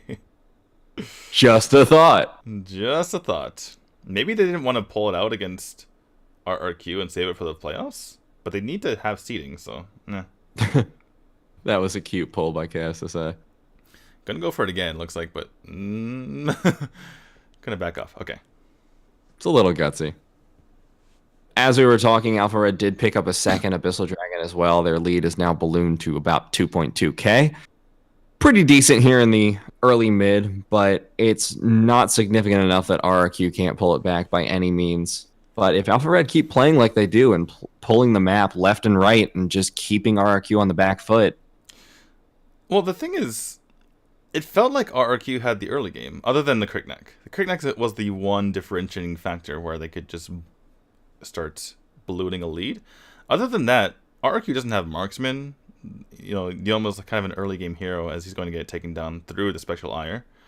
Nornan going to try to get some damage, but not going to do a whole lot. But same thing with Zill. He's very much an early game character. He falls off late because he doesn't have the defense. Ooh. Does take him one out, but gets Dark Dominion. Actually going to be able to get out of there. No, he actually gets Shining Light by NT. Great play there from NT. L9 walks right into that magic barrier. He's going to pop the King's Glory and have that extra resistance, so he's staying alive for now, which means that they're going to switch their focus on to Nornan, who's going to go down. L9 taking damage as well. He's going to fall. Coop pops in Nature's Realm. Is he going to be able to stay alive? And that's actually a question because he's freaking Yebuneth, but isn't able to take anyone down. Yeah. That was basically an ace. When it only just came up. Otherwise, that would have been an ace. Oh my god. Yeah, again, it just begs the question. That was sick, D2. Why don't they run this comp more often? But yeah, I don't. Yeah, RRQ definitely. Wow, that was a flicker forward. But yeah, RRQ does not have the late game, so I don't think they're coming back from this one, just based on their composition. And KSSA wants to give it the flicker. Oh my god, that's surgical. Yeah. Alpha Red, I don't even... What happened to the sloppiness from the last two games? It's a great question. It's almost like they were like, hey, guys, you know it's the last week, right? And they're like, oh, no. We thought it was week one. Oh, geez. I'm so sorry, coach. This is a completely different team. I don't even know how to respond. I would be more excited, except I'm just confused. It's really confusing, and NT has just been playing really brilliant. Everyone... to be honest, has been playing so much better in the last two games, and look at the decision-making even has improved. First one might finally go down. Oh! Never mind, he's a god. And I was comparing him to mere mortals. That was my bad. Wah, wah, wah. That's a sad King's Glory there from L9. L9 having a rough series, by the way. Yeah, L9 has just really not been doing great. SD might finally go down here. Nope. Does he have Ghostwalk? He does. And KSSA going in. Oh my god, the turn. Alpha Red just absolutely dominating this game. You thought, what? Yeah, you thought SD was going to die. I knew he still had Ghostwalk, so I'm like, I think he's getting out of this one. Look, I saw he had Ghostwalk. I was like, so he's probably going to be fine, but I didn't expect the turn into the kills. That was what really shocked. Well, NT has been putting on a show for 3 games straight. He is the only person so far, or not so far, but he's the only person throughout the series where like he's actually playing okay, no matter what. The problem is they put him on Alistair. Maybe that's the problem. Maybe that's why they look so good. Because he was on Alistair, and now he's on Liliana, and he's sniping people off with amazing shining lights. Maybe that's what happened. Yeah, he's like, guys, I do damage now. I swear. We figured it out. When NT can actually kill people, when, in my opinion, the best player on their team can actually kill people, they do well. Weird. Oh my goodness. Not to mention that they're able to rotate faster because she's a gosh darn fox. It's so interesting watching how RRQ are rotating compared to Alpha Red because they're just not up to snuff with Alpha Red's rotations because they keep sending 4 to one direction and then Alpha Red is all on the other side ready to pick off 1v4 and you're seeing the results now. They're going to be able to pick up this high ground no problem and there's just no way that RRQ can contest because they dedicated so many top and like where was this Alpha Red earlier because this series would have been over about 30 minutes ago if this Alpha Red had shown up in games 1 and 2. I feel like they have talented players, but I don't know if they know themselves why they win games. If that makes any sense. That I know yeah. it doesn't make a whole lot of sense because they're obviously rotating so much better this game. But it's like I think when they wow, just completely demolished there from the Dark Pulse there from Marja and the Shining Light from NT. Multiple members going down. Nature's Realm not going to do enough here. Coop actually going to get a kill potentially. Nope, going to be the Dark Blessing, keeping Taos alive as well as the Essence of the Wind. This actually might be game at the moment.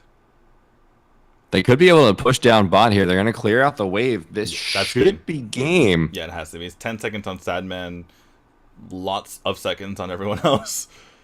And the ace coming down. Alpha Red finally cinching the series 2-1. And it was kind of a struggle for them. But game 3, they just suddenly turned on the go button and remembered that they were one of the top seeded teams and started playing like it. And I genuinely could not tell you why that happened. Looks like they're confused themselves because they're like they're arguing with each other. Like, why didn't we do that every time? They're like, guys, you know we could try like winning. Why don't we do that every single time? No way. Oh my goodness, that's you could tell you saw that wasn't a room full of people who were celebrating their win. They were like, no, they were just yelling at each other, like confused, like. They were just asking why it was suddenly so easy, and I kind of don't know either. Like you were saying, though, NT super popped off that game. 7-1-4 on that Liliana. Yeah, but as it turns out, I feel like that's not the only reason. It can't be almost. Well, NT is really, really good. True. Also, first one, just put him on the assassin all the time. It's just yeah. And between... just the rotations were so fast because it turns out foxes are fast, beetles are fast, Linus and the bushes are fast. Marja has a ghost walk. Logicked. Yeah. Yeah. It looked a lot better when they had real heroes. And unfortunately... Weird how that turns out, D2. And unfortunately on the side of RRQ, they regressed back to the Thane. And they somehow decided that they wanted the Alistair. So... Alistair, not quite yet, guys. Not quite yet. Just hold back on the Alistair. Yeah, I think teams are just struggling to play around it as well. Honestly, I think one of the reasons the opposing teams are not used to the Alistair. That's why he's doing well. Is that what you're saying? Well, I'm not sure if it's more that or the reason that Alistair isn't doing better is because the teams playing him aren't quite sure how to execute on it. Because it seems like that could be one of the reasons that Alpha Red suddenly turned things around is because they know how to play around a Liliana.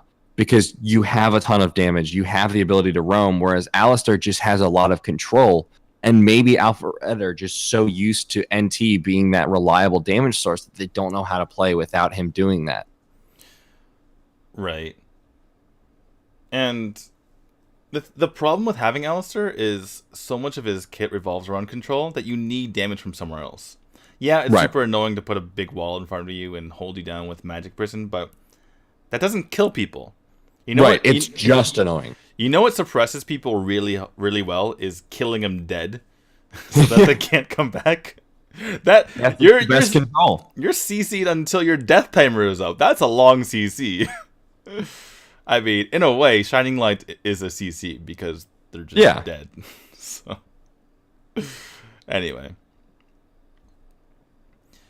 Yeah, we haven't chatted. I don't think Thane plus Alistair works. Yeah, you saw that one time. They got the magic prison. They got the magic barrier into the magic prison, into Thane pushing Marja into the tower. And Marja is one of the squishiest side laners you have in the game. And she still was able to survive all of that under the tower and ghost walk out. So, yeah. The combo is theoretically there, but not quite in practice. Yeah, realistically, it's just not enough of anything. Yeah. Which is the worst way to describe any combination. If you can describe a combo with those words, really need to rethink it. All right, well, we're going to let this interview run. And when we come back, we will be back with Bazaar versus EVOS. And Bazaar are themselves in a fight with Alpha Red to try to get to the top of the standings, while EVOS is in a fight with RRQ to make the playoffs, so this should be a good one. as we'll find out what happens next.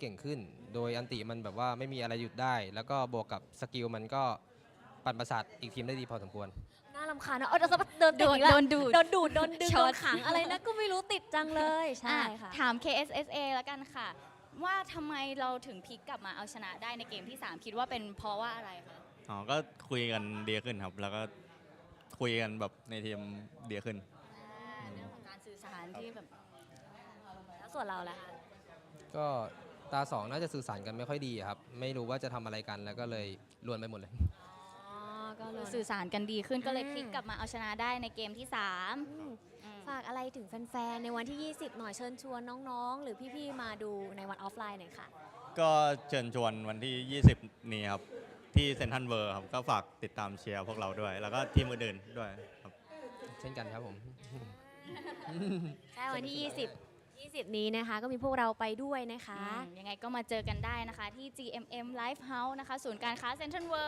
ลด์ใช่แล้วตอนนี้นะคะเขาก็มีไอเทมเด็ดด้วยในโชว์หน่อยโชว์เลย นี่นะคะเสื้อเพลไลท์โปนะคะ499 บาทเขาเปิดพรีออเดอร์แล้วค่ะน้องอิมใช่นะคะใครที่อยากได้นะคะตอนนี้ไปพรีออเดอร์ได้ที่ AirPay เลยนะคะคุ้มมากๆได้ทั้งเสื้อได้ทั้งสุ่มรับสกินระดับเลเจนด์โอ้โหสุดยอดคุ้มมากๆเลยนะคะเชื่อว่าตอนนี้นะคะหลายๆคนคงอยากดูไฮไลท์สวยๆของเกมที่ผ่านมากันแล้วงั้นเราไปชมไฮไลท์กันเลย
ปัทะปีนไปเข้าตีล้อมเธอเป็นแทบตาย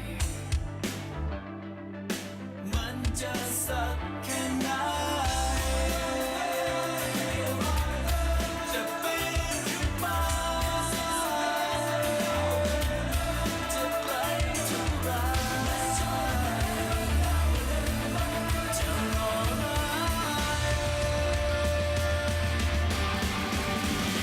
We are the best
วัสดีค่ะ กลับมาพบกันอีกแล้วนะคะสำหรับการแข่งขัน ROV Pro League ซีซั่น2 Presented by True Move H ค่ะ การแข่งขันคู่ที่ 2 วันนี้นะคะ Bazaar Gaming เจอกับ EVOS.Debut ค่ะ วันนี้นะคะเราก็ได้ตัวแทนจาก Bazaar Gaming แล้วค่ะ มาสัมภาษณ์กันเล็กน้อยก่อนที่จะไปเข้าแข่งขันกันค่ะ เชิญเลยค่ะ สวัสดีค่ะ สวัสดีค่ะ ก่อนอื่นให้แนะนำตัวก่อนเลยค่ะ ครับผมชื่อโอ๊ตนะครับชื่อในเกม O7T ครับผม นี่ ตอนนี้นะคะ Bazaar Gaming ก็เหลืออีก 2 แมตช์ที่ยังไม่ได้แข่ง คิดว่าเราจะได้แย่งชิงที่ 1 จาก Alpha Red มาได้เปล่า ก็ต้องบอกว่าตอนนี้โอกาสมันเปิดทางเพื่อจะให้เราได้ขึ้นมาเป็นอันดับที่ 1 แล้ว เราก็จะเต็มที่เพื่อจะคว้ามันมาให้ได้ค ให้ รับ ได้ ใช่ครับ แล้ววันนี้นะคะเจอ EVOS.Debut แล้วมีแผนเด็ดอะไรมาสู้เขาไหมคะ ก็คือการเตรียมการหรือว่ามีแผนเนี่ยคือก็ขึ้นอยู่กับโค้ชครับส่วนเราแค่มีว่าหน้าที่ว่าโค้ชดับอะไรมา เราก็เล่นตามนั้นก็ขึ้นอยู่กับโค้ชว่าจะมีแผนเซอร์ไพรส์มาให้เรา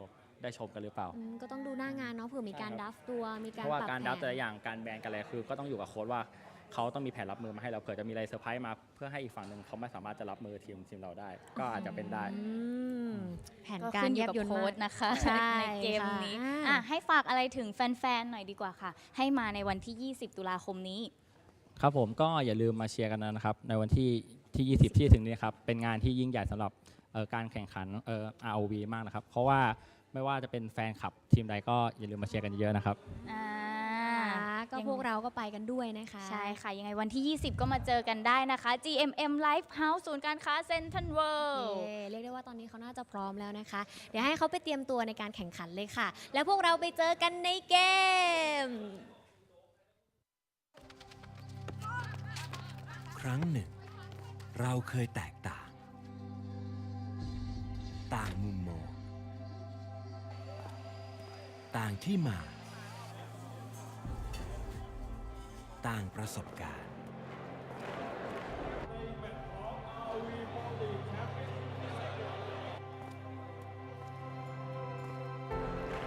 แต่วันนี้ เราทุกคนต่างมีหัวใจเดียวกัน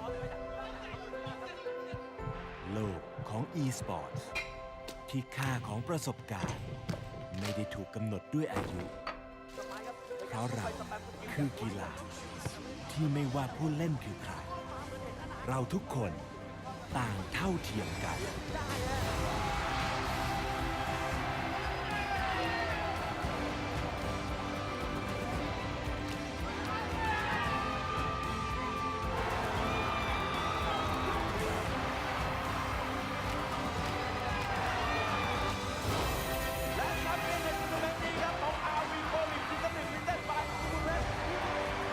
เพื่อความฝันแห่งชัยชนะ ที่จะดังก้องอยู่ในความทรงจำตลอดไป คุณพร้อมหรือยัง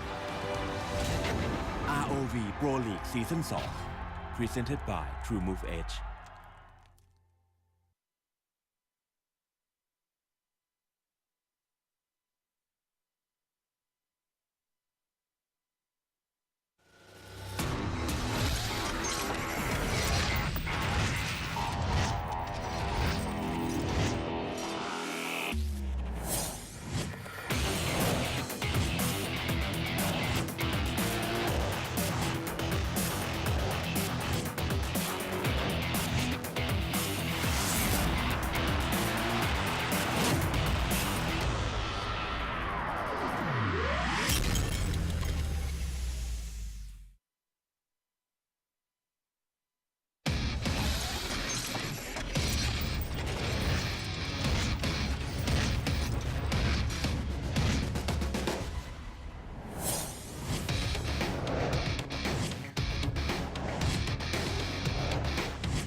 What is up, everyone, and welcome back to the RoV Pro League, Thailand's $180,000 tournament, league tournament, I should say, and feeder for the AIC. I am D2. Joining me is Niberia.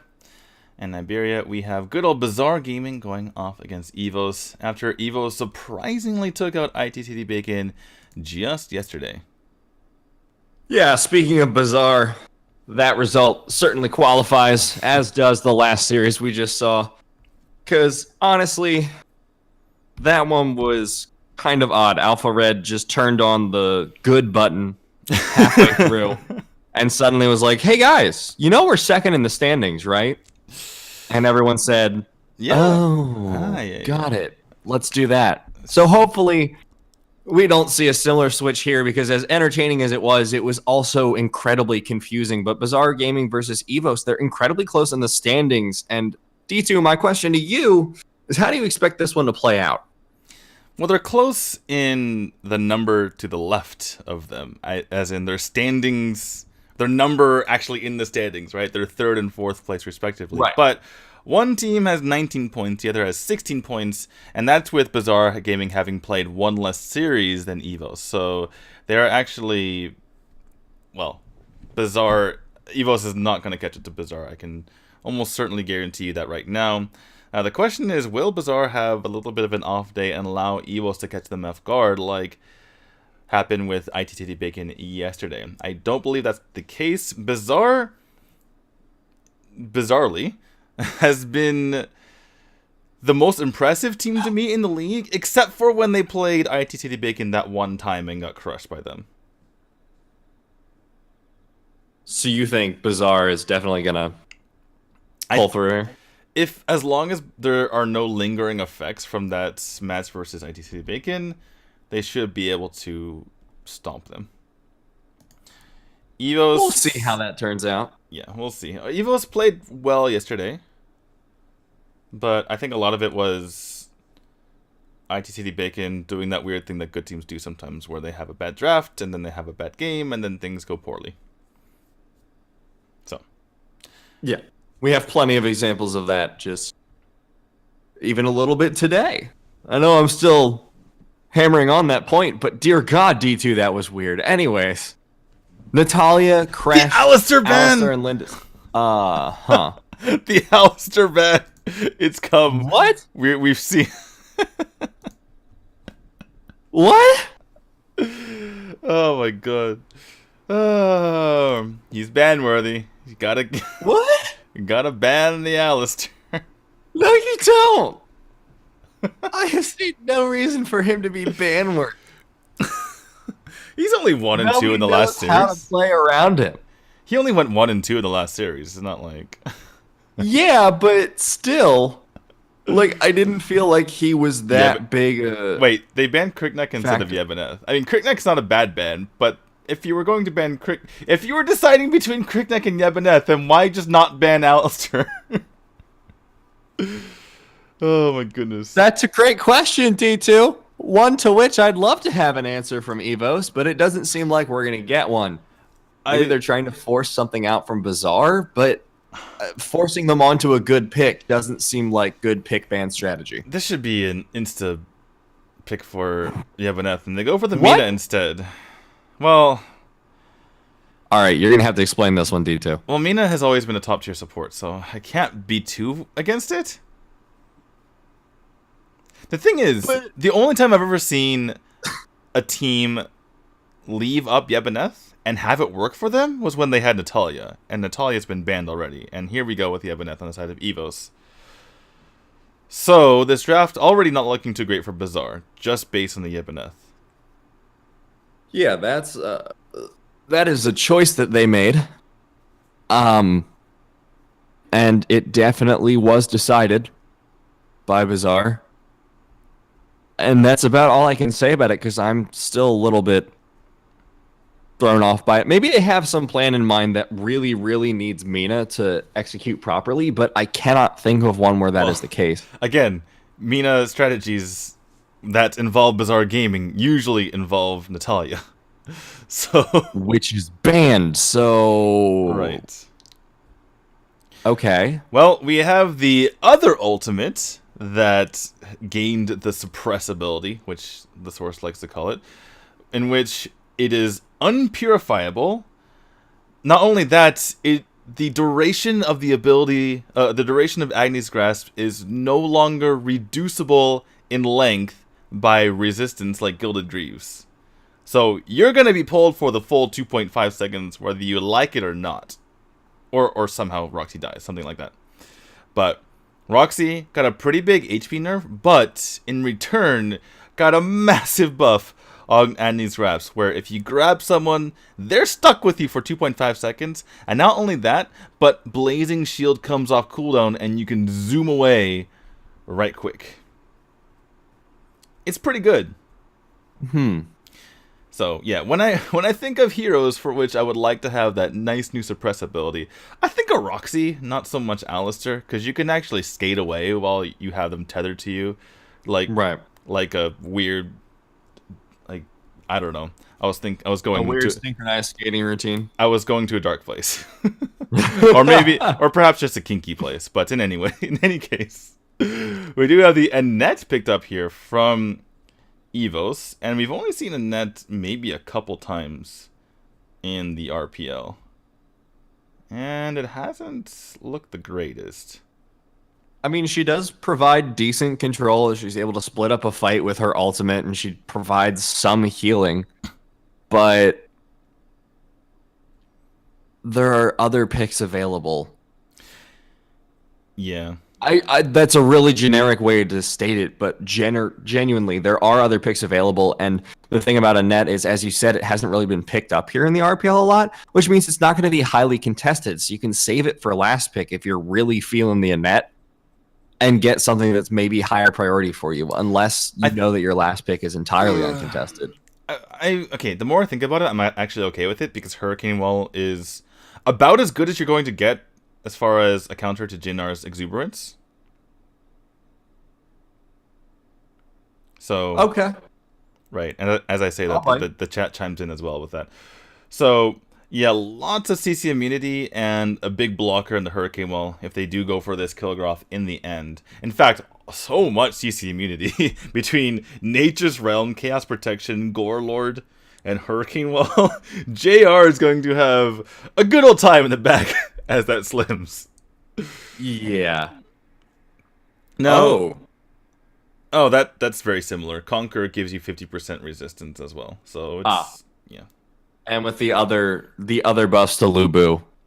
Or just Irie. I'm okay with this, because they need, again, we were getting mad at Alpha Red for not having any sort of way to dive, and Irie's a way to dive. So they go for that. Now, Soul Reaver was heavily nerfed, and we saw Alpha Red try to run Violet in the jungle with only building to Mr. Stabby. That did not work well for them, as they lost to EVOS yesterday. Sorry? I love the name of Mr. Stabby. I just still can't get over it. It's been months, but God, it's so good. Well, EVOS had experience dealing with a halfway jungle Violet yesterday, so this might not turn out too well for Bazaar Gaming. By the way, side note, Wonder Woman also got slightly buffed, just all around, so that is something. No major changes to her kit, just slight number tweaks upward. So she's going to be slightly better than before, but nothing too drastically changed. How are you feeling about the draft and how it developed for both teams? Do you feel like one has a clear advantage here? I would say, given perfect play, EVOS wins. But even if it were Bazaar Gaming playing on EVOS' side, it would be hard to play perfectly. Like, you need to be able to just stop error in his tracks when he pops Exuberance. And I don't know if they're going to be able to do that. I feel like Bazaar Gaming, their comp is just easier to set up and easier to get kills, and they're very good at rotations, like that you just witnessed there. They just immediately took that out. So I feel like I feel like EVOS has technically the better draft, but Bazaar Gaming is likely going to win, and not just because I feel like they're the better team, but because their comp lends itself to being able to execute better, or it's easier to execute, I should say. Well, looks like both teams having an easy time executing on the invades there, but oh, Tony may have bitten off more than he can chew. It looks like Bazaar wants to go in here on Guy. They will pick up the first blood onto that Annette. Yeah, Tony knew what was up. Yeah, Tony knew what was up. He was like, my teammates are coming. You're going to die right now. Just let me just walk up into your face. And '07 finishes off that kill onto Guy. And that is the issue with Annette. She can't really protect herself unless you use Hurricane Wall, which is a very, very long cooldown. And obviously not available quite yet. Tony setting up the trap. 2 members trying to go into Jami here. But it looks like Tony's help was not needed as he just casually skates away. Yeah, Jami just cutting the wave there, forcing Mona Lisa to be incredibly careful and stick to that tower. Looks like now going to try and take the Spirit Sentinel on top of it. And the Abyssal Dragon as well, spawning in just 3 seconds. It looks like both teams are positioning down towards contesting it.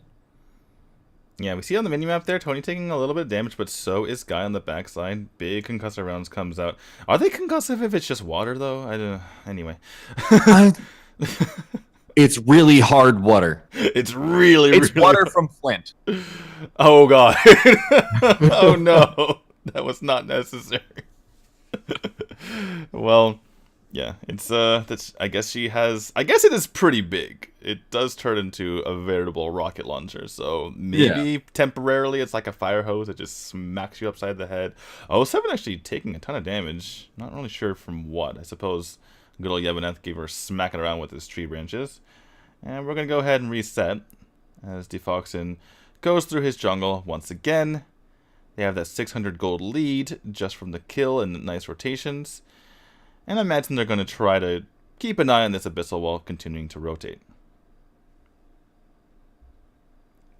Now, Tony about to hit level 4. Could get some engages there with the Dark Dominion if he so chooses, but doesn't look like they're going to go for anything right now. Just positioning carefully around the Abyssal, ready for it to be taken. Jami wondering where he is at the moment. Looks like they're going to come into on this. Wow, big Exuberance comes in. And there's the Agni's Grasp. Wow, Guy just gets slammed towards the side of Bazaar. The Abyssal Dragon is going to be taken here. And Kareem does pop the Nature's Realm, getting a lot of damage onto the '07. Actually pushes underneath the tower. Damage coming in from JR again. And Kareem gets another Redwood Rush. That is a tongue twister if there ever was one. But he's able to pull it off. Double Redwood Rush. Gets her under the tower and keeps her there. EVO's doing a lot better in that engage than I initially expected. I thought they were going to lose the trade because of everything going down in mid, but they picked up the Abyssal and on top of that got the kill. So they're coming out of that pretty happy. That's why you pick Yevoneth. In a nutshell. That fight right there, that was a 2 or 3v4 and Yevoneth still got the kill because Yevoneth likes fighting people in groups. Yeah. That ultimate is nasty. Well, not just the ultimate, just the Redwood Rush. Well, he had it. Kit. Yeah, he pushed him in, and then he had another push. It's like, oh, hey, it's completely off of cooldown immediately. How about that? I'm almost like Superman. In the case, Guy trying to slow down here. They're getting some damage on this tower. Looks like the Exuberance is coming in from error here, trying to get damage onto the Mona Lisa as Jami is tanking the tower shots, but no more minions available for them to keep pursuing. About a 400 gold lead here from Bazaar Gaming. Not a whole lot to speak of. The Lasso of Truth comes out from '07, but all she finds are lies. And no golem. Oh, good. Yeah, I try. In case, Tony getting slowed down here, nearly gets the spear onto his back, but he's going to come back in here for a fight, looking for the fight, gets a nice Dark Dominion onto, here comes in the Exuberance, lots of damage coming in, but Era is getting low himself, so is '07, gets executed out by Kareem, and Guy is going to continue to pursue this, actually gets the wind cuffs on 2 members, but he's taking a lot of damage himself and going to back off. JR was able to stay safe throughout that entire engage, putting out a ton of damage for his team. And really, EVOS just played that fight incredibly well all around. But JR being able to stay up and put out the consistent damage definitely didn't do any favors for Bazaar. Yeah, absolutely. And it has to be said, the Ebeneth is looking better than the Mina right now. Just a little bit. just thus far.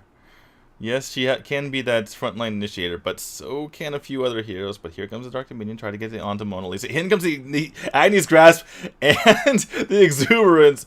Just 3 ultimates, no big deal. They really wanted that kill. Well, they got it, and it ends up opening up quite a bit of maps on this side, so it should be fine for them, and they're going to push onto this tower, getting the tower kill as well. JR in a lot of trouble, actually getting pushed in there. Out comes a Hurricane Wall. That allows JR to actually finish off the kill. Great separation, but there is the Dark Dominion getting JR extremely low, but he's going to find the kill onto Jami anyway, and Tony's getting chased down by Drew, who finishes off that kill. What a play by Guy! That was the best Hurricane Wall I've ever seen. And they just could not get onto anyone on EVOS. Bazaar Gaming getting completely wiped there, 3 for none in that fight, and that was just absolutely disgusting. You were saying the way that EVOS wins is by playing perfectly, but you know, it kind of starting to seem reasonable, D2. I'm not even exaggerating. That is the best Hurricane Wall I've ever seen. Because not only did it separate the team, but it also perfectly sheltered JR while allowing him to kill a member. Like, it could not have been any better, as Air is taking a lot of damage. But they're able to kill out Mona Lisa before anything happens here. Cream is trying to back up, but he's a pretty beefy tree on his own right. And Air is going to be able to get out of there in the end. Somehow. Not sure how exactly, but Guy trying to finish off this mini wave, uses the wind cups onto the wave here, and they're able to hold off Bazaar. Looks like Bazaar going to go for the Abyssal Dragon on the back end of that fight.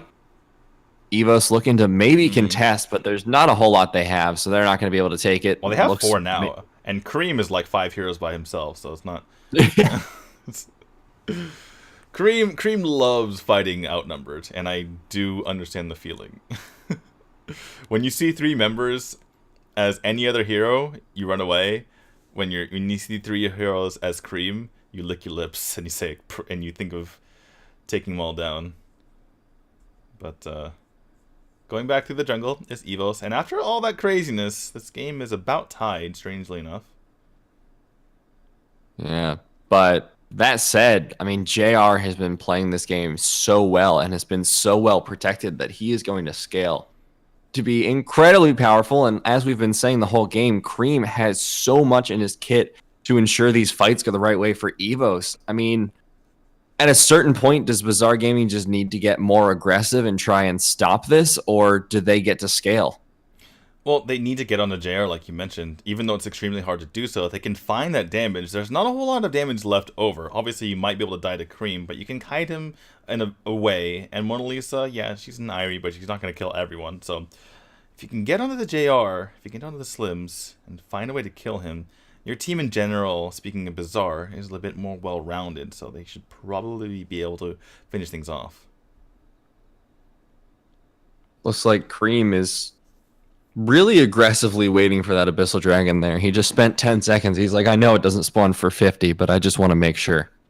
By the way, very aggressive build here from Drury on the Strogner, going for over the Magi into Enchanted Kicks and now Frosty's Revenge. So going to be heavily slowing out the members of Bazaar Game while doing a decent amount of damage. Actually also has the Execute talent to his name as well. So they're very aggressive in trying to get to that backline. Cream gets a little poke here. Tony goes in, actually gets pushed back by Guy, gets the wind comes onto them. Air is going to have to go for a defensive exuberance, but he gets taken out in the end by Cream on that execute, and more members fall as Tony goes down from that front line. They're going to be pushing onto Jami here, but Jami gets an amazing Agnes Grass, and good night, Guy, as your reign of terror is finally over.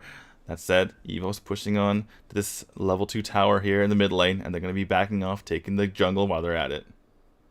EVOS were almost able to entirely wipe the fight, but Jami, like you said, with that Agnes Grasp, was able to salvage just a little bit for them.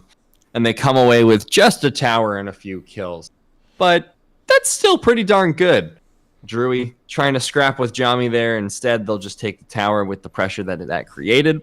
And I actually really like Drui's build here because you were talking earlier about how they didn't really have a whole lot of damage when JR died, but now that Drew is going for that more offensive build, they have at least some semblance of damage left. Ooh, this is going to be stolen out here. So Oh. all the work done by EVOS, but they have to give it up. It's probably smart that they did give it up because they would have gotten wiped anyway, but still feels bad.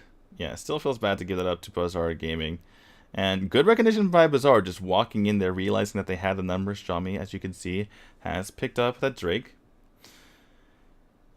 And I want to talk about Guy, because this has been amazing play. That fight we saw previous, that was all set up by an amazing win cost on the 2 that set up both of those kills. And if you continue to do that, then that will be very good for the side of EVOS. Looks like, speaking of EVOS, they're trying to aggress on to this Abyssal Dragon at the moment. As that is they really don't have the pressure of the positioning for it, though, it looks like. There is the Abyssal Curse on the side of Bazaar, so they will have a hard time stealing it away. That said, I keep trying to call him 007. That's another member in this league. But Guy trying to get something done, trying to hold off the members, trying to hold off 3 by her lonesome. Eric goes in with Exuberance, and that's going to get timed up for the moment. And that's, wow, a big pull on the Guy, and immediately goes down. Jami is just carrying the side of Bazaar Gaming, making so much happen on this Roxy. And while all that was happening, the Drake was pushing onto the mid here. Mona Lisa having to pop you just to get right out of there. This mid tower is about to go down, finally does to the tactical fire. And with that, Bazaar starting to get the momentum back in their favor. They've just made a few plays that are swinging it back for them because, unfortunately, Guy just keeps getting caught out by those Agnes Grass despite the incredible play thus far with, well, mostly the ultimates, to be fair. It just doesn't seem to be working. Oh, but maybe this is the play that EVOS needed. They pick off air. The double execute just to make sure to take him out there. But as I say that, Mona Lisa gets smacked up. And here Kareem tries to get some damage in. Is able to stay alive with that Nature's Realm, but pulled right back in with that Lasso of Truth. And he is taken out. So, speaking of clapping back, Bazaar Gaming says we can clap too. As they take that advantage. Starting to take that gold lead as well. And pushing onto these towers. This is really not looking good for EVOS at this point. Bazaar have kind of had control for the past few minutes, and it looks like they're going to now go on to the Abyssal Dragon, deciding that the Dark Slayer was just not enough of a buff, so they're going to go for another one. But Drew might get caught out here, going a little bit over-aggressive there, trying to scout out. So Dragon still being fought by Violet, while Bazaar just try and zone off as best they can. Dark Dominion and the Bracelets of Submission used up there. Dark Dominion, very small cooldown, it's not a really big deal, but could have been if there was a fight. Now, as you mentioned, the Abyssal taken down, Dark Blessing picked up by Defoxin, and he's going to be even more tanky than usual. Going to be very hard for EVOS to jump onto her, even though they have members in order to be able to do that. Let's see what Bazaar is able to take with this Abyssal buff. Just going to reset a little bit. Tony maybe looking for a pick here, the side of the mid lane, but no one's being that far forward just yet. Potentially looking for Druid there. They're pressuring onto the top side. They've got 4 members here onto that top tower. Taking so much damage. He's not a very tanky elephant at the moment. Has to pop Chaos Protection just to get out of there. Mona Lisa tries to get damage, but gets chunked down completely. One auto attack from Arrow could finish her off, but especially since it would have been empowered. This Violet is just doing absolutely disgusting damage. Like, one auto is at least a good third of someone's health. Yeah, and showing that you can actually still build Violet just with Mr. Stabby, as he has not built into that Soul Reaver this game, not needing that extra 40 damage. Jami trying to get some damage, nearly gets the Agnes Grass, but just misses. That is a little bit of pressure off on EVOS. They don't have to worry about that for quite a while. Defoxin gets some damage on the Druid, but he's slowed down because of it. Tony getting a lot of damage on her as well. Cream trying to jump into this, actually gets a slap off, so might have Redwood Rush coming up pretty soon here. Takes a bit of a shot here from Defoxin and backs off. And now, Bazaar going to continue pushing into this mid lane, looking for picks on the side where they can. Just battle of the wave clear at the moment while no one's quite ready to go for the hard engage. Guy almost getting caught out, but not quite. Jami perhaps looking for the Agnes Grass once again. Can we get the hero play? Ooh. No, not quite going to land, but they will pick up the tower on the back end of that. So they have pressure on the high ground now.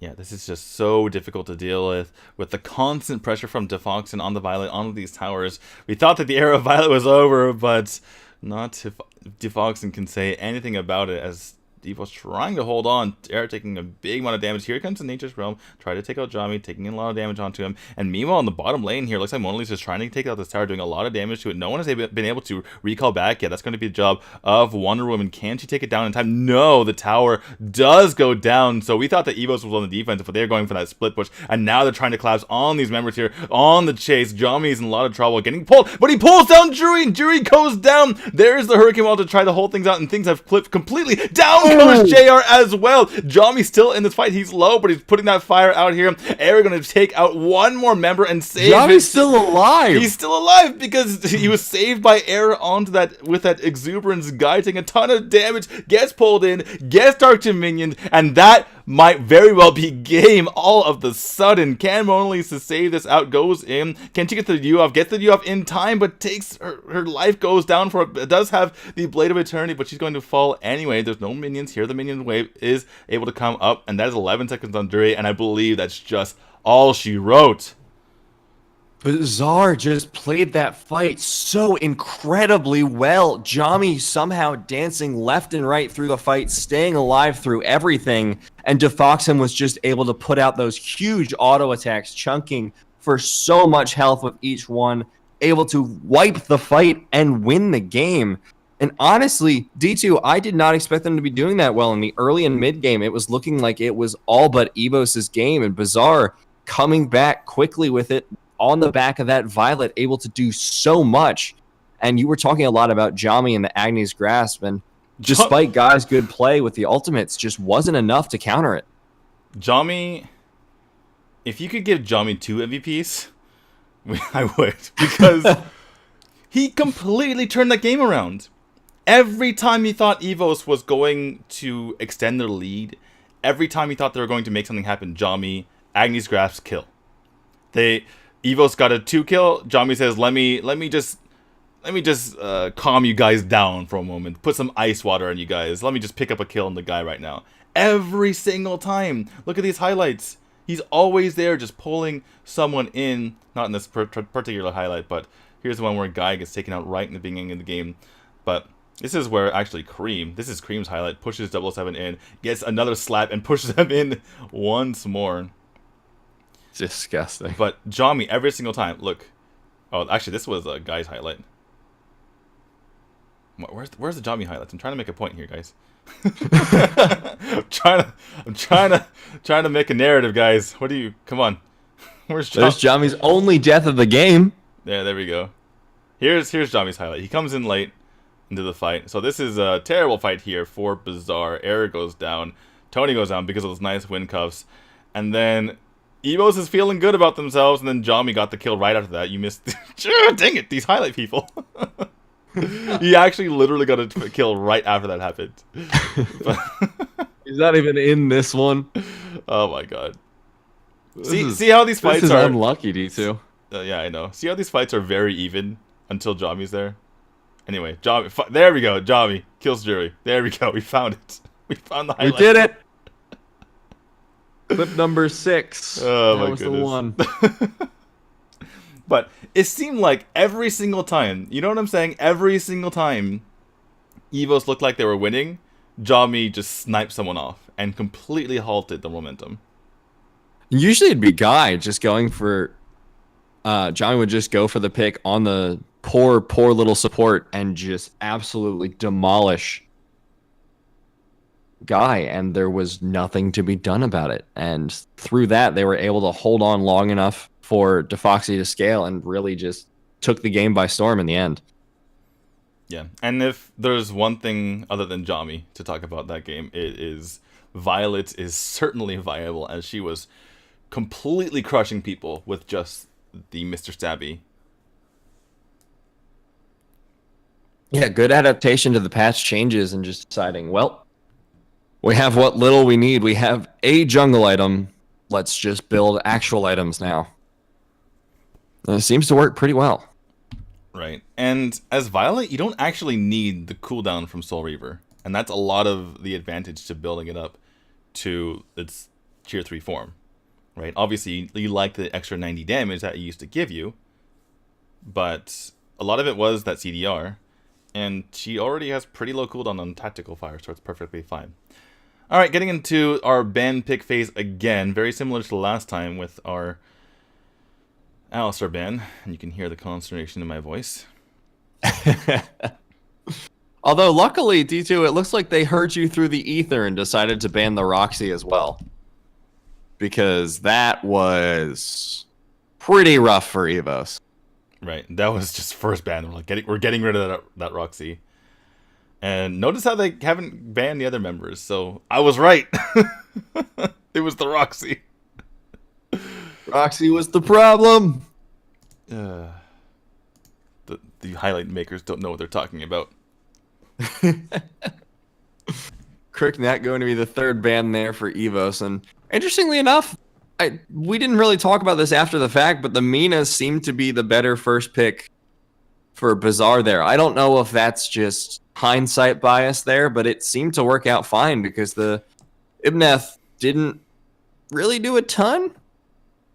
It was really good, but not good enough. The issue was they could never take a fight because Jami kept picking someone off, so they're always fighting 4v5. This is what I was trying to point. They kept running away. So Ibneth can't really do a whole lot if your entire team is just running away and turning tail. So in all the fights which were true 5v5 fights, he was doing quite a bit, in my opinion. Any case. Linus here picked up here for EVOS. And there is the Mina available. Also the Chognar. A lot of options available here for Bazaar. Looks like they will go for that Mina. Question is what the second pick will be. Will it be that Chognar like you said, or something else? Maybe Violet, perhaps? They don't really need to pick Violet this early. They could if they want to save their remaining spots for counter picks. But going to go for the Omen instead. Omen actually unpicked last game. And I wonder why. I guess they needed someone like a Wonder Woman to have a better team fight potential against the Ibneth. In any case, Omen's certainly a solid pick. Question is what the response will be from EVOS, because now the support and side laner have been picked by Bazaar, so EVOS can either go with a counter of their own, and it looks like they might do just that with the Xenial. And the Jinnar, once again, they're feeling really confident about... Well, they felt really confident seeing Air play it last game, and decided they want to try it for themselves, it seems. Yeah, they didn't actually have a mage last game. That was the Chognar, so sometimes actually having a real mage is good. Yeah, it tends to help. Now, if the Xenial gets paired with the Omen, that's not going to turn out too well for EVOS. Because every time he Angelic Splendor's over, you better crush the team fight. In other words, get a net +2 kills or trade out a tower, because you're going to lose a tower to Omen, and you can't really fight him in lane either. So Omen is really good at fighting those tankier side laners. Huh? They just locked in Pyrrha. Yes. They need to have a side lane Mina? Did they forget that they already picked Mina? Mina, okay. If you have like a Mina Chognar, or excuse me, yeah, Mina Chognar or Mina Crest, then the Chognar or the Crest can go side lane. Mina not so good at side laning. So you know it's a confusing composition when you're stuck asking if they forgot about their first pick. Well, Pyrrha definitely can't side lane. No matter how much damage you build on her, she just can't. She just cannot. So it almost has to be the Mina. Don't tell Reddit that. Don't tell me not to put this character in the side lane. Anyway, and EVOS goes for the Lubu. Whether it's the Xenio, the okay, what? We've gone completely off the rails. We've made fun of Alistair. We've made fun of a lot of picks. But this one takes the cake by a large margin. So that's Toro. EVOS is still in contention for the playoffs, guys. And they picked Toros. It's actually Toro, not Toros. You don't even know his name. Toro. Holy moly! I don't even know his name because I think Toros literally 0 times. I think Toros is a Pokemon. He is. It's okay. Don't blame Nigeria. He's on the NA server, and they still don't have Toro because they're ashamed to release him. As they should be, because I've seen his kit and it's mediocre. Mediocre is complimenting him. What just? What is this game? It was a truce. They're like, oh, we didn't mean to pick the Pura when we already had the Mina. They're like chatting in on the side. No worry, guys. I got you. Could you? It's Toro time. Could you guys pick something that maybe matches the fact that we have 2 supports? Like, don't worry, we got just the pick for you. We'll get you We'll play the equivalent of having 0 supports and just 4 heroes. It's fine. All right. Well, the Burger King special has come out from Bazaar, and they're living up to their name but misspelled because that is a really odd choice. Right. In all regards. Although EVOS was the one who picked Toro, remember? They're just backwards on the screen. My pun was ruined by graphics. Well, so D2, let's talk about the most interesting thing that's happened so far today. Maybe Guy was just sick of getting pulled in by Roxy, that even though they banned the Roxy, they're like, no, we'll have the anti-CC king, Toro. And that's all he does, and it's fine. All right. He's like, wait, you wanted me to pick a character that did things? Oh. I feel like I have to explain Toro's kit because I don't think anyone's seen him. But you might as well. I mean, the early game might not be too exciting. Well, his passive is he has CC immunity and damage resistance on all his abilities. He has a charge that's not very long. And he also has his second ability, which is that, I believe, where he just self-stuns himself and takes less damage and deals a little damage at the end. And then finally, his ult is a very short jump, wherein afterwards he does a few stomps on the ground. But anyway. Legend. Absolutely. Jami taking a ton of damage here. Going to get healed up by Tony, but he's in a lot of trouble. Guy's actually potentially going to go down. The big cow's going to fall. And there is a lot of damage coming into Fox, and he is going to fall as Error is in trouble as well. Going to be able to blink back for a moment there. But JR is hot on his tail. Tony going to go and heal him up. Error does have his passive, so he wants to get some damage in, but he's going to go back to basic, as you can see by that very cool animation. So that fight was messy. Yeah, that's a word I would use. I would use some less charitable words, but we'll go with messy for now. I really don't understand. I think DeFoxen got a little bit too confident in his ability to take out the rest of EVOS, because to be fair, it was fairly close. But there was a bit of an overcommittal that resulted in him dying. It looked like he forgot he didn't have his ultimate yet. He's like, oh, here's where I have 4 attacks and use my temporal turbulence, and everyone oh, wait. Oh, hold on. I don't always have my ultimate? Oh, yeah, that's right. I need to get to 4 Oopsie daisy. I'm just so used to having my ultimate up because I'm Murad. But anyway, guy taking a lot of damage. He's going to go ahead and use his... Or is he taking a lot of damage, D2? Toro, the most powerful hero in Arena of Valor. I can't stop laughing at his kid. He just roar. I'm going to roar. Hit me. Eat it. Oh my god. Hit me, baby, one more time. Literally, Toro. Bissell gets taken out by EVOS, and that is the power of Toro, as you can see. the Angelic Splendor comes in a bit late from Cream, which means that everyone kind of stand in there. Fox gets pushed out from Toro. That is the power of Toro. But takes very little damage, so he's going to walk away. Ah, Toro, no. And by the way, that Angelic Splendor means that Jami very nearly gets his tower. In fact, they will get the tower, looks like. Eventually. Was damage resisted there. Cream taking a lot of damage, but in comes the damage from Guy as he goes in for the ultimate. Actually able to take out Cream, but in comes Jury for the follow-up, going to take out Tony. And we're going to... It actually went well for EVOS, which is surprising because they possess a Toro.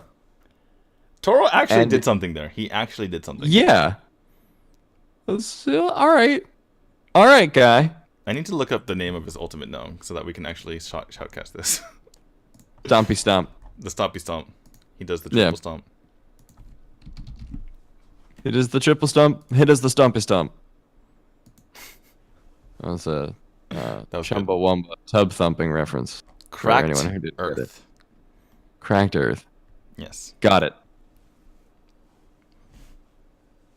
I still can't believe we're watching a Toro. Like they're winning. I know. I can't. I really cannot wrap my head around the fact that they not only pick Toro but are winning with Toro, and I kind of want them to just win. Well, part of that. I don't think they will. Well, part of that is. Well, okay, here comes the step through, and Tony gets a lot of damage taken on him. Here comes the Temporal Turbulence, not a whole lot of damage. In comes 007 with the Dark Dominion, but he's going to get taken out immediately as everyone is safe under that Angelic Splendor. Did you see Toro use Cracked Earth? Did he? He did the Stompy Stomp. He did the Stompy Stomp. That's all we need. Not much else, but his team was there luckily and was able to pick up 07. Looks like EVO's his charge is Bull Rush, and his yell at the world is called Battle Cry. I prefer Yell at the World. Battle Cry just reminds me of Hearthstone. Toro uses his crawling in my skin. Well, it's easy to remember at least. But I think I finally figured out the strategy. Toro goes in, gets Angelic Splendor, and he is unkillable. Yeah, but... Okay. So, I was thinking that might have been the strategy with picking the Toro, because that's kind of what he does. He just doesn't take damage. But here's the thing about that. If you don't take damage, but you don't do anything, it doesn't matter. So that's that second half of bridging the equation of what Toro actually does while not taking damage is sort of where I'm a little bit confused. Does he just provide buffs? I mean, he's already building a support item. Maybe if he gets Asterions Buckler or something, he can just be like a buff bot that doesn't die. But... Okay, well, here's the thing. As weird as Toro is, I still feel like they have the better composition. And I know we're still talking about this draft, but it just can't be ignored. Because, again, Bazaar has no damage. Defoxin hasn't built up to any damage. Here comes the Bull Rush. Here comes the Dark Dominion to help him out. But there is the Exuberance to go ahead and finish him off. All right. So, here, as I say that, 3-man rotation comes in. Tony's going to pop the Nature's Rally, but it's going to go into Guy. They're focusing the Toro. He's doing his job. Drury's taking a lot of damage, but not going to go down to the Temporal Turbulence. Cream pops his shield. Trying to get damage onto Defoxin. But tried to pop his Angelic Splendor, unable to get out of there, though. And Defoxin going to pop one more Temporal Turbulence. Looks like EVOS's JR did not need that shield in the end, is able to take out the Tulin without it. But getting back to what I was mentioning here, there's just no damage. It's Defoxin and it's air, and that's it. And Jami can maybe do a little bit. Oh, Toro for the save. Whew. Man, Toro coming in big this game. But yeah, there's just no damage, and there's no real way to dive the backline. Yes, there's the Mirage who technically can dive, but he just pokes. So once he gets his Temporal Turbulence off, and Evo survives it, he has to go ahead and reset. And kind of the same thing with Error. Error, he can technically dive, but he sacrifices his life to do so. And there's just... Yeah, they have double support, but that's not how... These supports don't really synergize all that well with each other. One pulls them in and CCs them, and the other one heals and CCs as they're trying to jump your team. So they don't really synergize. And I feel like the team with Toro actually has the better comp. In any case, Jami goes and gets the Death's Embrace here. In comes out the Nature's Rally and the Angelic Spinner. So much damage actually going on to multiple members. Wow. Mona Lisa goes down in the end. And I feel bad for Mona Lisa because, Guy, why aren't you taking that damage, Guy? So, Toro's going to win a game. Probably. I don't know how I feel about that. They picked up the Dark Slayer, Guy just not taking damage, and that's kind of all he needs to do, apparently. I'm honestly kind of impressed. But I don't know what else emotion to have, but they picked Toro, who is widely regarded as like the worst, literally the worst. And they're winning with it, and it seems like Toro is actually contributing to that victory. And if that's not impressive, I don't know what is, D2. That battle cry. Get him, Toro. Oh, he sure showed him. Oh, my goodness. Oh, man. Look at that massive damage. It was like 200. All right, well, I just... So this is a game. I mean, why are 3 people chasing Toro?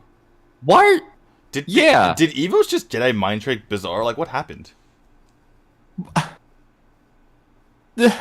Also, just a moment earlier, Tony used Nature's Rally by himself onto Mona Lisa. Did Bazaar just like trade out their brains for McDonald's toys or something? I'm genuinely not sure why they are doing half the things they're doing. Like, not to be overly critical or anything, but focusing a Toro 1v3 while you're losing bot side is the worst idea. I don't... Well, Evo's going to win this game. Most likely. Basically.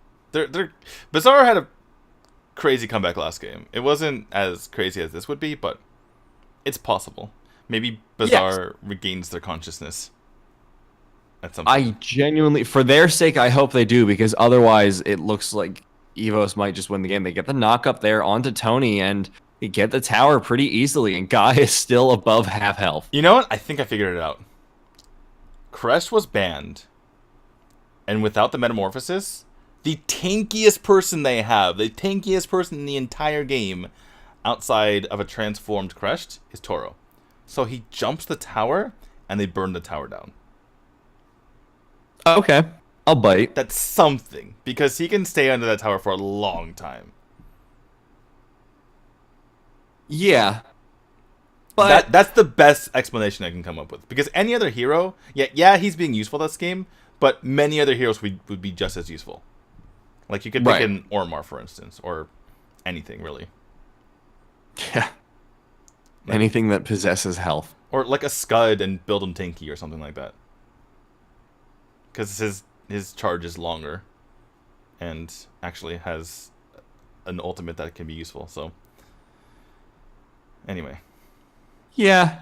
It's an interesting choice, but it seems to be paying dividends for them. So, Every time he uses Battle Cry, I just can't. It doesn't do anything! Roar! It did like... He's level 12 and it does 200 damage. Oh my god. He's just doing it to show off. He's BMing at this point. This is his version of B-stepping. He's just roaring in front of them. Here comes the Dark Dominion. Oh, so I'm not going to get a whole lot done. JR actually survives because of that Dark Blessing. Mona Lisa's taking a lot of damage. Kareem comes in with the Angelic Splendor. He's going to take a lot of damage as well. Able to Malleus out. Defoxen goes on to JR, but doesn't have the Temporal Turbulence. Kareem managing to stay alive. He's like, I could be Toro too. Finally goes down to 5 members. And EVOS is backing off. Okay, so Bazaar gets something off this. Oh. Roar! The battle cry! I'm unCCable. But you just CC'd yourself. Quiet. I'm yelling. I'm yelling. Oh my god. Interrupt. Look at that. He knocked him up.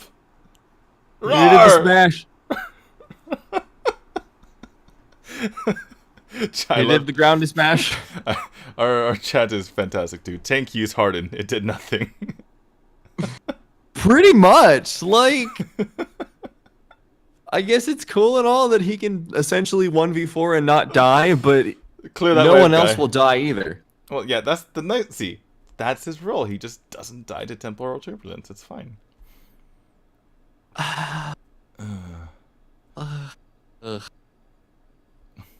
Tora. Roar!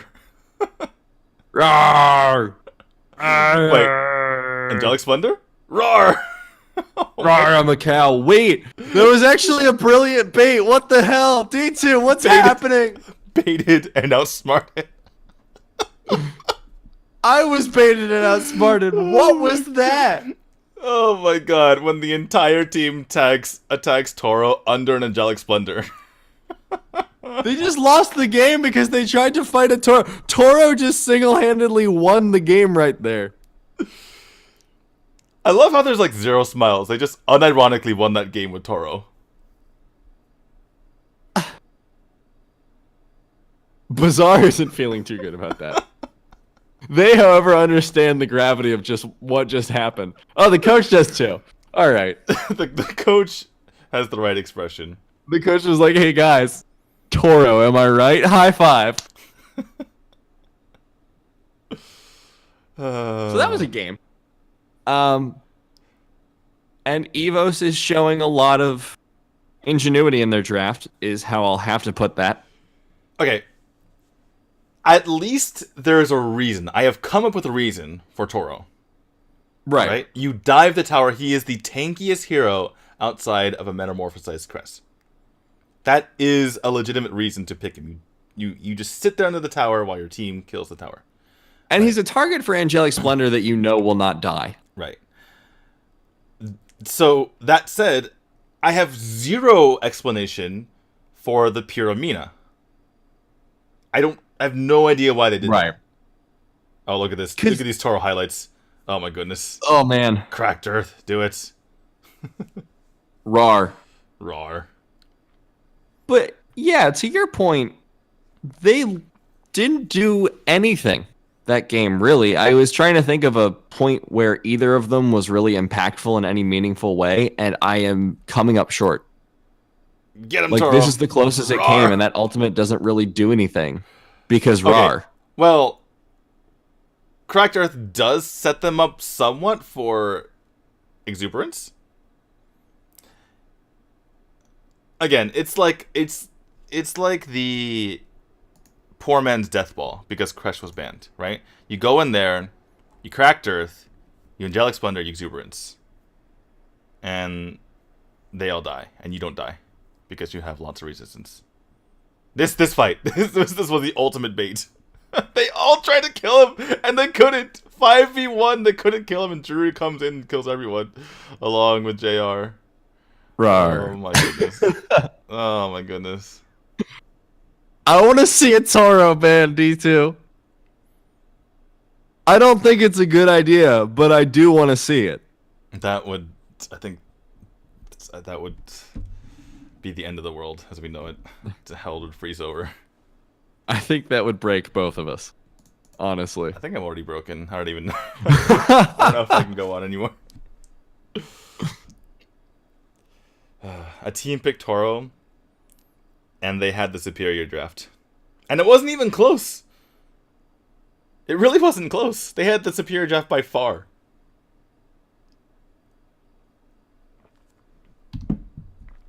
I don't know if you can That is the thing, D2.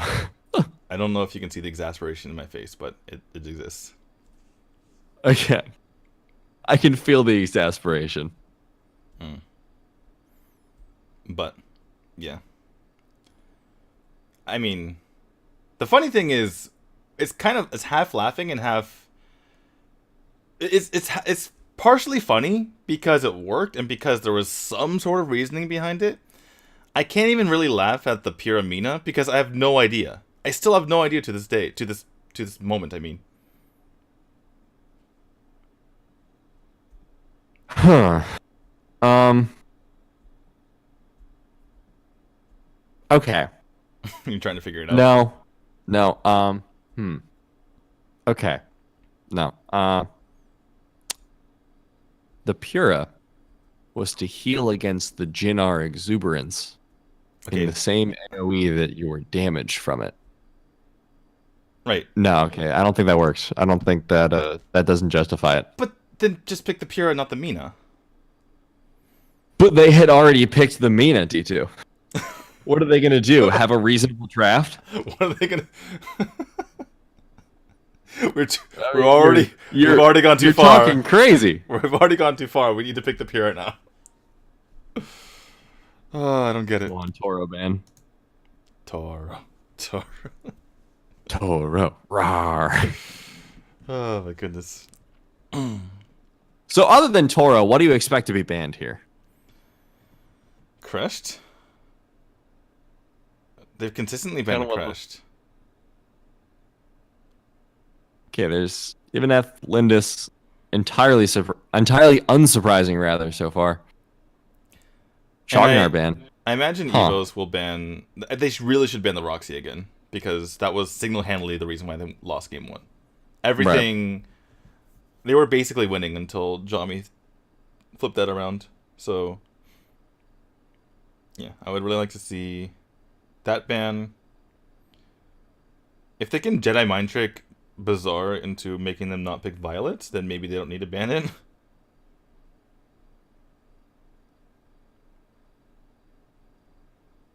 Let's see. So Crickneck banned out as well.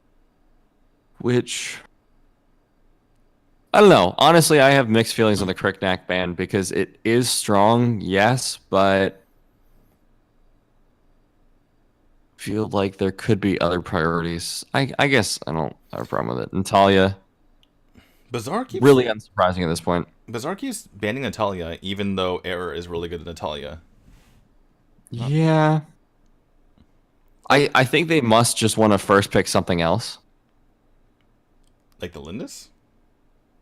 Well, see, that's the thing. Like, what are your other strong first pick options besides like Lindis, Natalia, Crickneck? Basically, besides everything that's banned.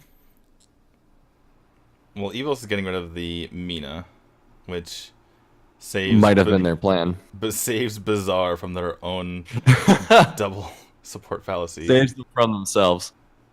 Well, the funny thing is now with the Crush pick, Crush does similar things to Mina, except he can adequately side lane.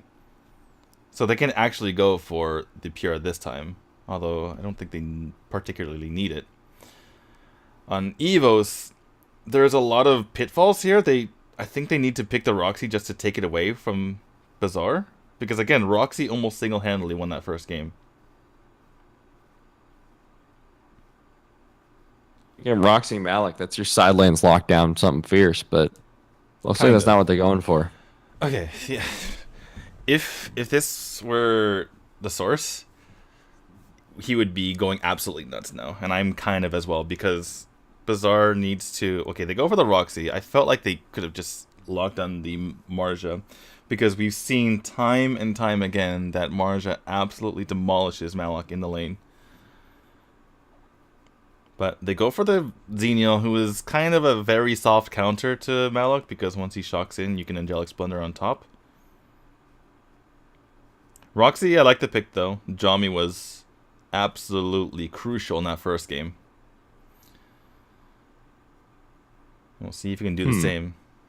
Well, Bazaar have a great front line already, so that's not their problem at all. Oh, Aram. Oh, no. No. Not again. It doesn't make sense this time. My soul can't handle it. Well... Okay. Okay. They need to be more decisive. It's gonna hurt my heart. They were scaring me with that. Well, the Lumber isn't even... the Lumber, you'd rather have Alice in almost all circumstances, in my opinion. If you're going to be playing Protect the Carry. Right. The shielding plus the defensives plus the knockup. Pretty good for that. Right. Oh, Defoxen might get the Violet again. He was really good on that.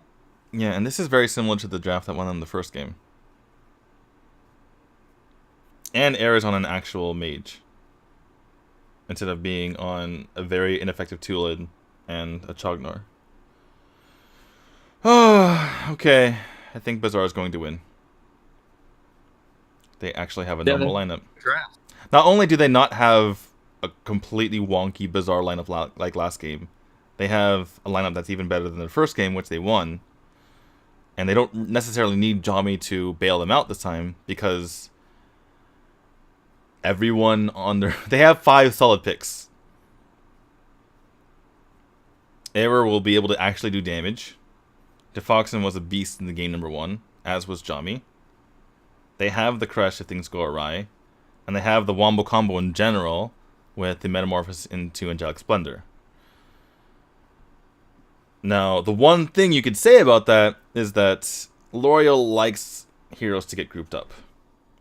But I think there's just too much power. And by power, I mean just overall great heroes on the side of Bazaar. And reasonable synergy as well. I think they're going to take this. And I don't know what EVOS can pick here to change that. And once Violet scales up anyways, you can basically 1 or 2 shot the L'Oreal. Right. So being grouped up will matter less and less because L'Oreal is being pressured off just by the presence of a fed Violet. Well, we're certainly going to see lots of big fireworks and lots of big ultimates between the Shock, Smite, Metamorphosis, Angelic Splendor, Dew, Shattered Earth. But I think Bazaar Gaming wins the big ultimate battle. Is it bad that I missed Toro already? They gave you it was interesting. Like it was a fun mini game throughout the cast where we were like, okay, what is Toro even doing right now? He was and winning why the is game. he here? He was winning the game like a boss. But unfortunately, I do not think that EVOS wins this game. It would have to involve EVOS severely outplaying Bazaar, because I believe Bazaar has won this draft. Yeah, they don't have a Toro this time to save him, D2. Also, the Irie was picked in order to get to the backline because they have no other dive heroes, and I don't consider Malik a dive hero. He literally dives, but that doesn't mean he can dive to the backline. And if you're trying to get onto Violet and Liliana with a single Irie, then good luck. Yeah, they have way too much to counteract that. They have Angelic Splendor if they need it. They have Metamorphosis to push them off. They have Agnes Grass to pull them off. Worst case scenario. They just have so much CC. Well, there's an invade here coming in from EVOS, and looks like Bazaar is going to try to counter with a couple of heroes, but unlikely to be able to do it. But they actually commit to this with 07 and Tony. Have they just lost their minds again? Okay, I think do not get it. They do not get the might buff. JR comes away with that. Air is going to try to help out, but no one on EVOS is low. So I don't know what they're trying to accomplish there. Violet, in the meantime, does pick up the might buff in the top left-hand corner of the mini-map. 07 had to go back to base, which means he's going to be a little bit late rotating over to this bottom lane here, as he's going to take on Malik. Maybe they're just trying to slow down the jungling of... That was way too scary, though. One more auto attack from Slims and he's dead. And this is going to get leashed. Or maybe not, just kidding. The new mechanics on monsters are nice sometimes. Also, the shield on top of the towers is very nice as well, to show when they have extra resistance. Yeah. Defoxen, clearing out this mid wave here, helping out Air. He's going to reach 4, which means he has those concussive rounds. Getting a little damage off of Druid, gets even more damage as he just pops that off there. And the Abyssal Dragon is up in 8 seconds, with JR not quite reaching 4 yet. Bazaar should be able to contest pretty easily. It doesn't... Huh. Doesn't look like EVOS is even responding just yet. Now they're starting to rotate down, but the Abyssal is at almost sub 3k. Oh! Error secures it. That was close. Yeah, a bit too close for comfort, considering Error doesn't even have a punish, so the timing wasn't exactly picture perfect there. But Which is Error, even weirder because Bazaar has 3. right. Yeah, they actually do. You're right. Because Roxy and Xenia both like to build that punish. John, I'm gonna pop Blazing Shield here, try to get away. Do you pop Ton here to try to keep him alive, or try to get her, excuse me. Annie tries to come down, unable to pick up, but there comes the Metamorphosis and the Angelic Splendor and the Unpredictable here, trying to pick up JR. There is the Malleus, and he's going to blow him up. That's first blood. Finally able to take him down. They committed a lot to that, but it doesn't look like it's going to matter. They have the pressure on the top side of the map. They're not looking for another fight. They just want to get a little bit of an advantage here in the upper side jungle. They're going to be able to do that and back out without another engage, and their ultimate should be up by the time they need to fight again. You know what's nice? Having a mage that can actually deal damage. Weird how that works, right? Yeah. Seems like Error having a lot better time on this Liliana than he did in previous games. Well, to be fair, last game he had the Tulin, but I feel like Liliana is way better in dealing that AoE damage. Not to mention that he was the only source of damage last game. Well, Bazaar continuing to hold on to their lead. Only about 500 at the moment, though. As, oh, just popped up to 800 as I say that. But EVO's trying to hold on strong, though they do, again, have the inferior draft, in my humble opinion. Very humble. Only 4 minutes in, though. There's plenty of time for Bazaar to make an odd choice or two. Or like last game. Looks like they regained conscience in this game. As I say that, here comes the Metamorphosis in. Mona Lisa tries to get away with that do, but shut down by the big old fork here from Tony. I love that skin. Yeah, that one's one of my favorites. Bissell Dragon. Yeah, EVO's trying to pick this up. They have it burned down to half health here. Bazaar can actually contest this if they just rotate over. Tony's going to do just that. So is 07. Are they going to pick this up? They do have that triple punch, like you mentioned. Only 2 of those punches here at the moment. Malleus comes in and actually gets stunned out here. Guy's the only one available. Actually pops Shadow Earthbound, able to get that. Here comes the Angelic Splendor as well. Is the Angelic Splendor going to actually take it out? I believe it did. There goes the shock. As actually taken by Guy. That is very sloppy here from Bazaar. I don't know. Bazaar, however, getting a lot of kills here on the Defoction, so arguably it. They could have terrible. Just press the little button to the left of your normal auto attack. It kills the. Yeah. Guy on Lumber has so little damage. There's no way he should be able to take that, especially with 2 punishes in the area, and more heroes than they had there. Well, in any case. It does go over at EVOS. Bazaar Gaming still holds on to around 1,000 gold lead here. As everything starts to reset. Now this Violet is going to be the character to watch for a while here for Bazaar. Currently level 9, 2-0 and 0. Ooh. Pretty strong already. Wow, nice Agnes Grasp. Speaking of damage, Defoction trying to go in here. Guy taking a lot of damage. The dodge onto the Shattered Earth there. And able to take out Guy. And that was a little bit of a bait there because Jami was cutting the wave. A couple members tried to punish him for that, but the reverse punish was there instead. Drury? Now Bazaar are going to put some pressure here onto the middle lane. They've got the push in all 3 lanes. We just saw Roxy splitting the wave on the minimap there. Tony? Trying to pick up Cream. Multiple members rotating around here, but so are the members of EVOS.Debut to try to keep him alive here. The meta. Yeah, misses actually. There's the shock. Taking a lot of damage though from the shield explosion there from 07. And they're going to have to back off for a moment, but not before Defoxen gets a little bit of poking because it's Violet and that's what you do.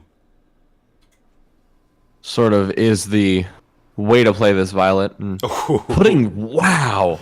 That is the buff. Massive chunks onto Cream. That is the rework, I should say, that they gave her. They took some damage off of Tactical Fire, but put some on to concussive rounds, and that is the chunking that she's doing to the members, and down goes this tower. Malak obviously had to go back to base, which means he's not going to be here for this fight right now, as Bazaar is burning down this Abyssal Dragon. Can Guy do it again? Can he take down the Abyssal Dragon for the 2nd time? No, not going to be the case. Air throws out that Reiki shot, trying to land onto Guy, but he's going to have to turn tail and run for his life, as Bazaar is taking advantage of this game.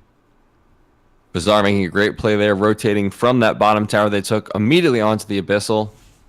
Because Cream was, as you mentioned, poked out by Defoxen, who is playing Violet about as admirably as you can. Currently 4.4k net worth there. Well, And the thing is, they actually lowered the price of critical items in order to compensate for the Soul Reaver nerf. So these gloves that you see on Violet's build, they cost 420 rather than 490.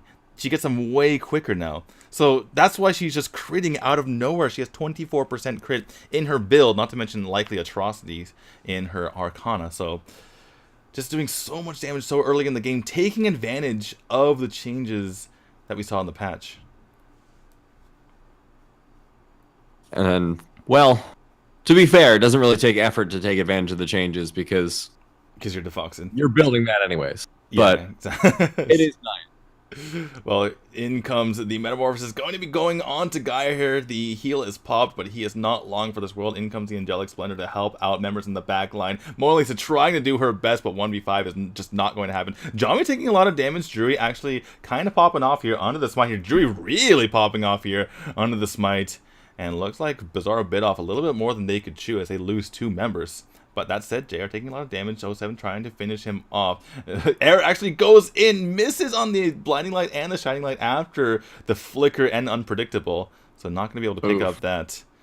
But that said, Jami picks up the Aegis, Defoxen picks up Clavis Sancti, and they are really scaling up in those builds. Yeah, that fight was interesting, to say the least. It was sort of just Drury versus Defoxen to see who could put out the more damage, because Drury was staying incredibly safe thanks to his ultimate, and Defoxen as well was staying safe thanks to mostly just really good positioning and use of tactical fire. But it turned out Drury does a little bit more damage with that ultimate active. Right, and it was just bizarre positioning. It was just poor positioning from Bazaar Gaming, because Drury actually popped Smite outside of the team fight, but they were giving her the opportunity to use her abilities on the edge of it and still get that damage in, which is not very good. There goes the Agnes Grass. So much damage, but that the shielding comes in just in time as the shot comes in here as well. Defoxen in the air taking a lot of damage, but staying alive. Reiki shot managed to fall onto Cream there, and he has to back off because Defoxen trying to look for that follow-up there. Tony actually has Metamorphosis back up potentially, and actually going to use it right now as JR and Co taking a ton of damage here. Drury trying to do a lot of damage, but she is in the middle of this fight. Can she stay alive? Going for the blink, going for the wheel, and she's able to stay alive and take out 07 in the process. The moment Defoxen was taken out in that fight was the moment that Bazaar lost it, because that is so much of their damage, so much of their team fight, whereas Drury stayed alive once again through the entire thing and was able to put out so much damage, getting EVOS the win in the fight. Yeah, you have to burst down Drury. You can't just slowly burn him down, because he will stay alive with the massive healing that he gets through his passive and his abilities. And yeah, you need Defoxen, you need Air to just burst him down as quickly as possible, as EVOS is bursting down this Abyssal Dragon and Rage at the moment, trying to get it. Here comes the Angelic Splendor, but it does go over to EVOS. They will have that team fight buff. 07 getting extremely aggressive, actually doing a lot of damage to JR in the meantime. Meanwhile, we have Roxy and Malik in a little bit of fight up top here, as multiple members from EVOS are going to go ahead and go back to base. Tony, however, able to steal the Dark Blessing after the fact, so that is quite the advantage there picked up by Bazaar, despite losing the buff. Well, it's not going to really help Tony that much, because he's one of the most tanky heroes in the entire game. But well, taking it away from EVOS is a big deal, because now you don't have to kill JR twice, for instance. Well, speaking of which, Bazaar trying to take the Dark Slayer. Goes down immediately. Tony does have the Metamorphosis again. They do have positioning here. They don't have really the team fight buff, but they do have the HP regen, which might help them just a little bit. Omni-Arm's picked up for Defoxen. They're kind of sharking around, trying to keep this alive. Air not doing a whole lot of damage with the Shining Light at the moment, perhaps building a little bit too defensively, as Bazaar is the one being the aggressors here, moving in onto EVOS' territory. 30 seconds left on their buff. Big damage coming in from Defoxen here.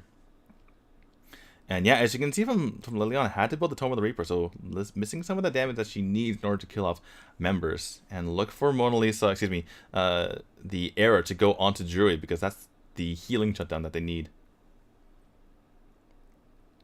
Foxen just walking between the lanes, trying to see where the auto attacks are most useful. Able to pick up the mid inner tower. Abyssal buff gone. If ever there were a time to push as hard as they can, it would be now for Bazaar, and they have popped the dragon. They are ready to push it in. DeFoxen instead rotating towards the bot, going to pick up that final outer tower for them. While the dragon just pounds away on the inner high ground in the middle lane. This is why Violet is so terrifying, by the way. Violet can actually just finish this off by herself as long as she's protected here. The shot comes into not much avail. Members of Bazaar still extremely healthy. It helps that they have that extra regen on their side. I'm going to be pushing right back in here. Going to be taking the final tier 2 tower on that outside, so most of the map open up for themselves. We can see DeFoxen is just chilling there in the bottom side with 07, just poking down the tower and the heroes as much as they can. Really, at this point, they just get to siege if they so choose, but they're deciding against it. They want to reset. They want to perhaps heal up a little bit, but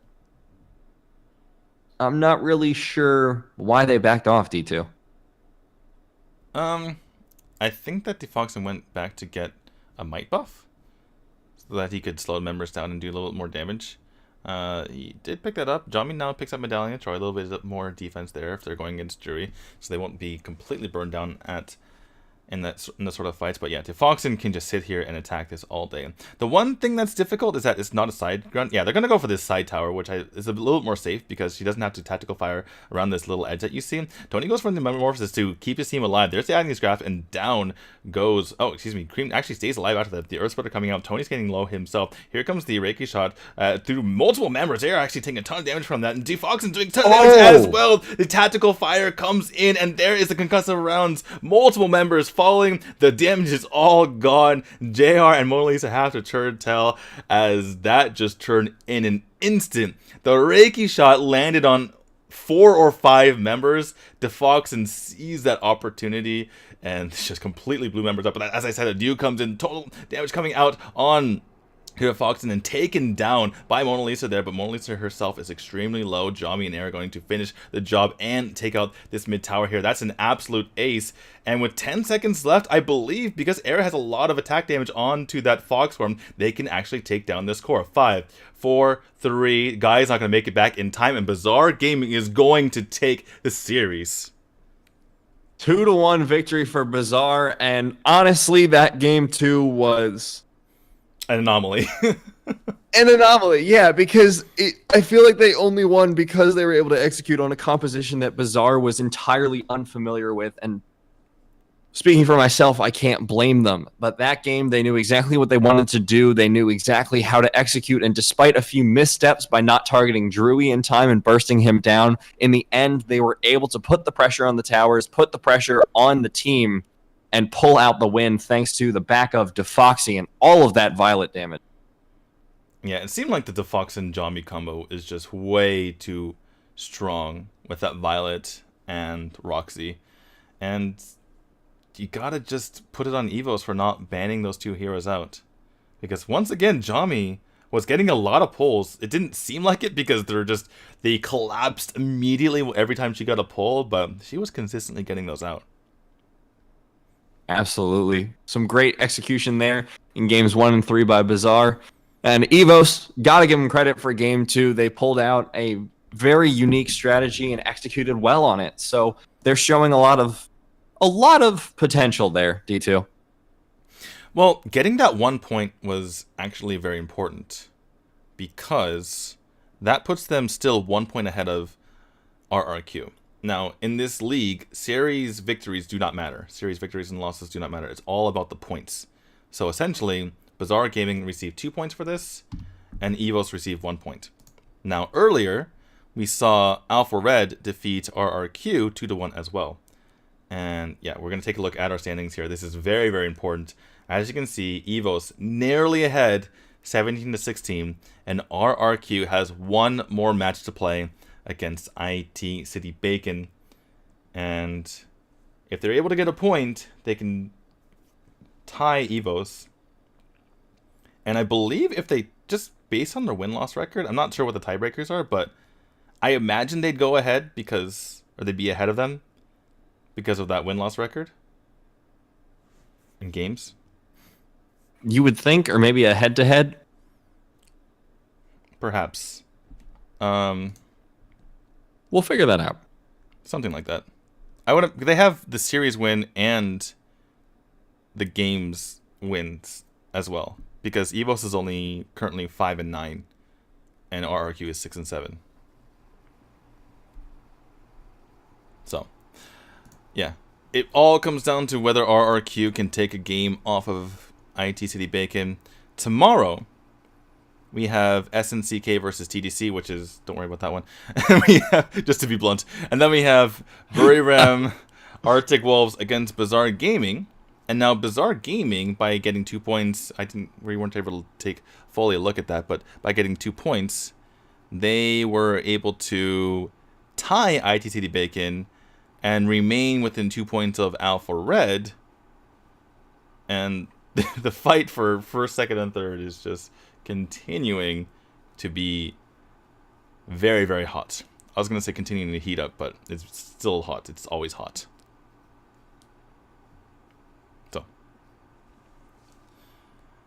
anyway. Yeah. Finally, I want to see Bacon versus Bazaar. I kind of agree. In any case, that will be it for us. Niberia, have anything to say before we get out of here? Not really. Thanks for tuning in, everyone. Hopefully you enjoyed the matches today as much as we did, and the appearance of Toro, which is always a treat. Yeah, thanks everyone for watching. It was very nice to see the numbers continue to grow today. We had over 50 for a consistent part of the broadcast, so that was very nice to see. Make sure you turn in tomorrow at the same time, same place, to watch our 2 matches and the conclusion of the regular season for the RoV Pro League. And we'll be, or at least me will be due. me will be due. The Source and I will be doing these broadcasts throughout the week, as we'll be doing GCS. If you guys want to check out the schedule, look at the description below, where I have the GCS insignia there, and I have the schedule below for the next week. So make sure you check that out, as well as the GCS is finishing up also.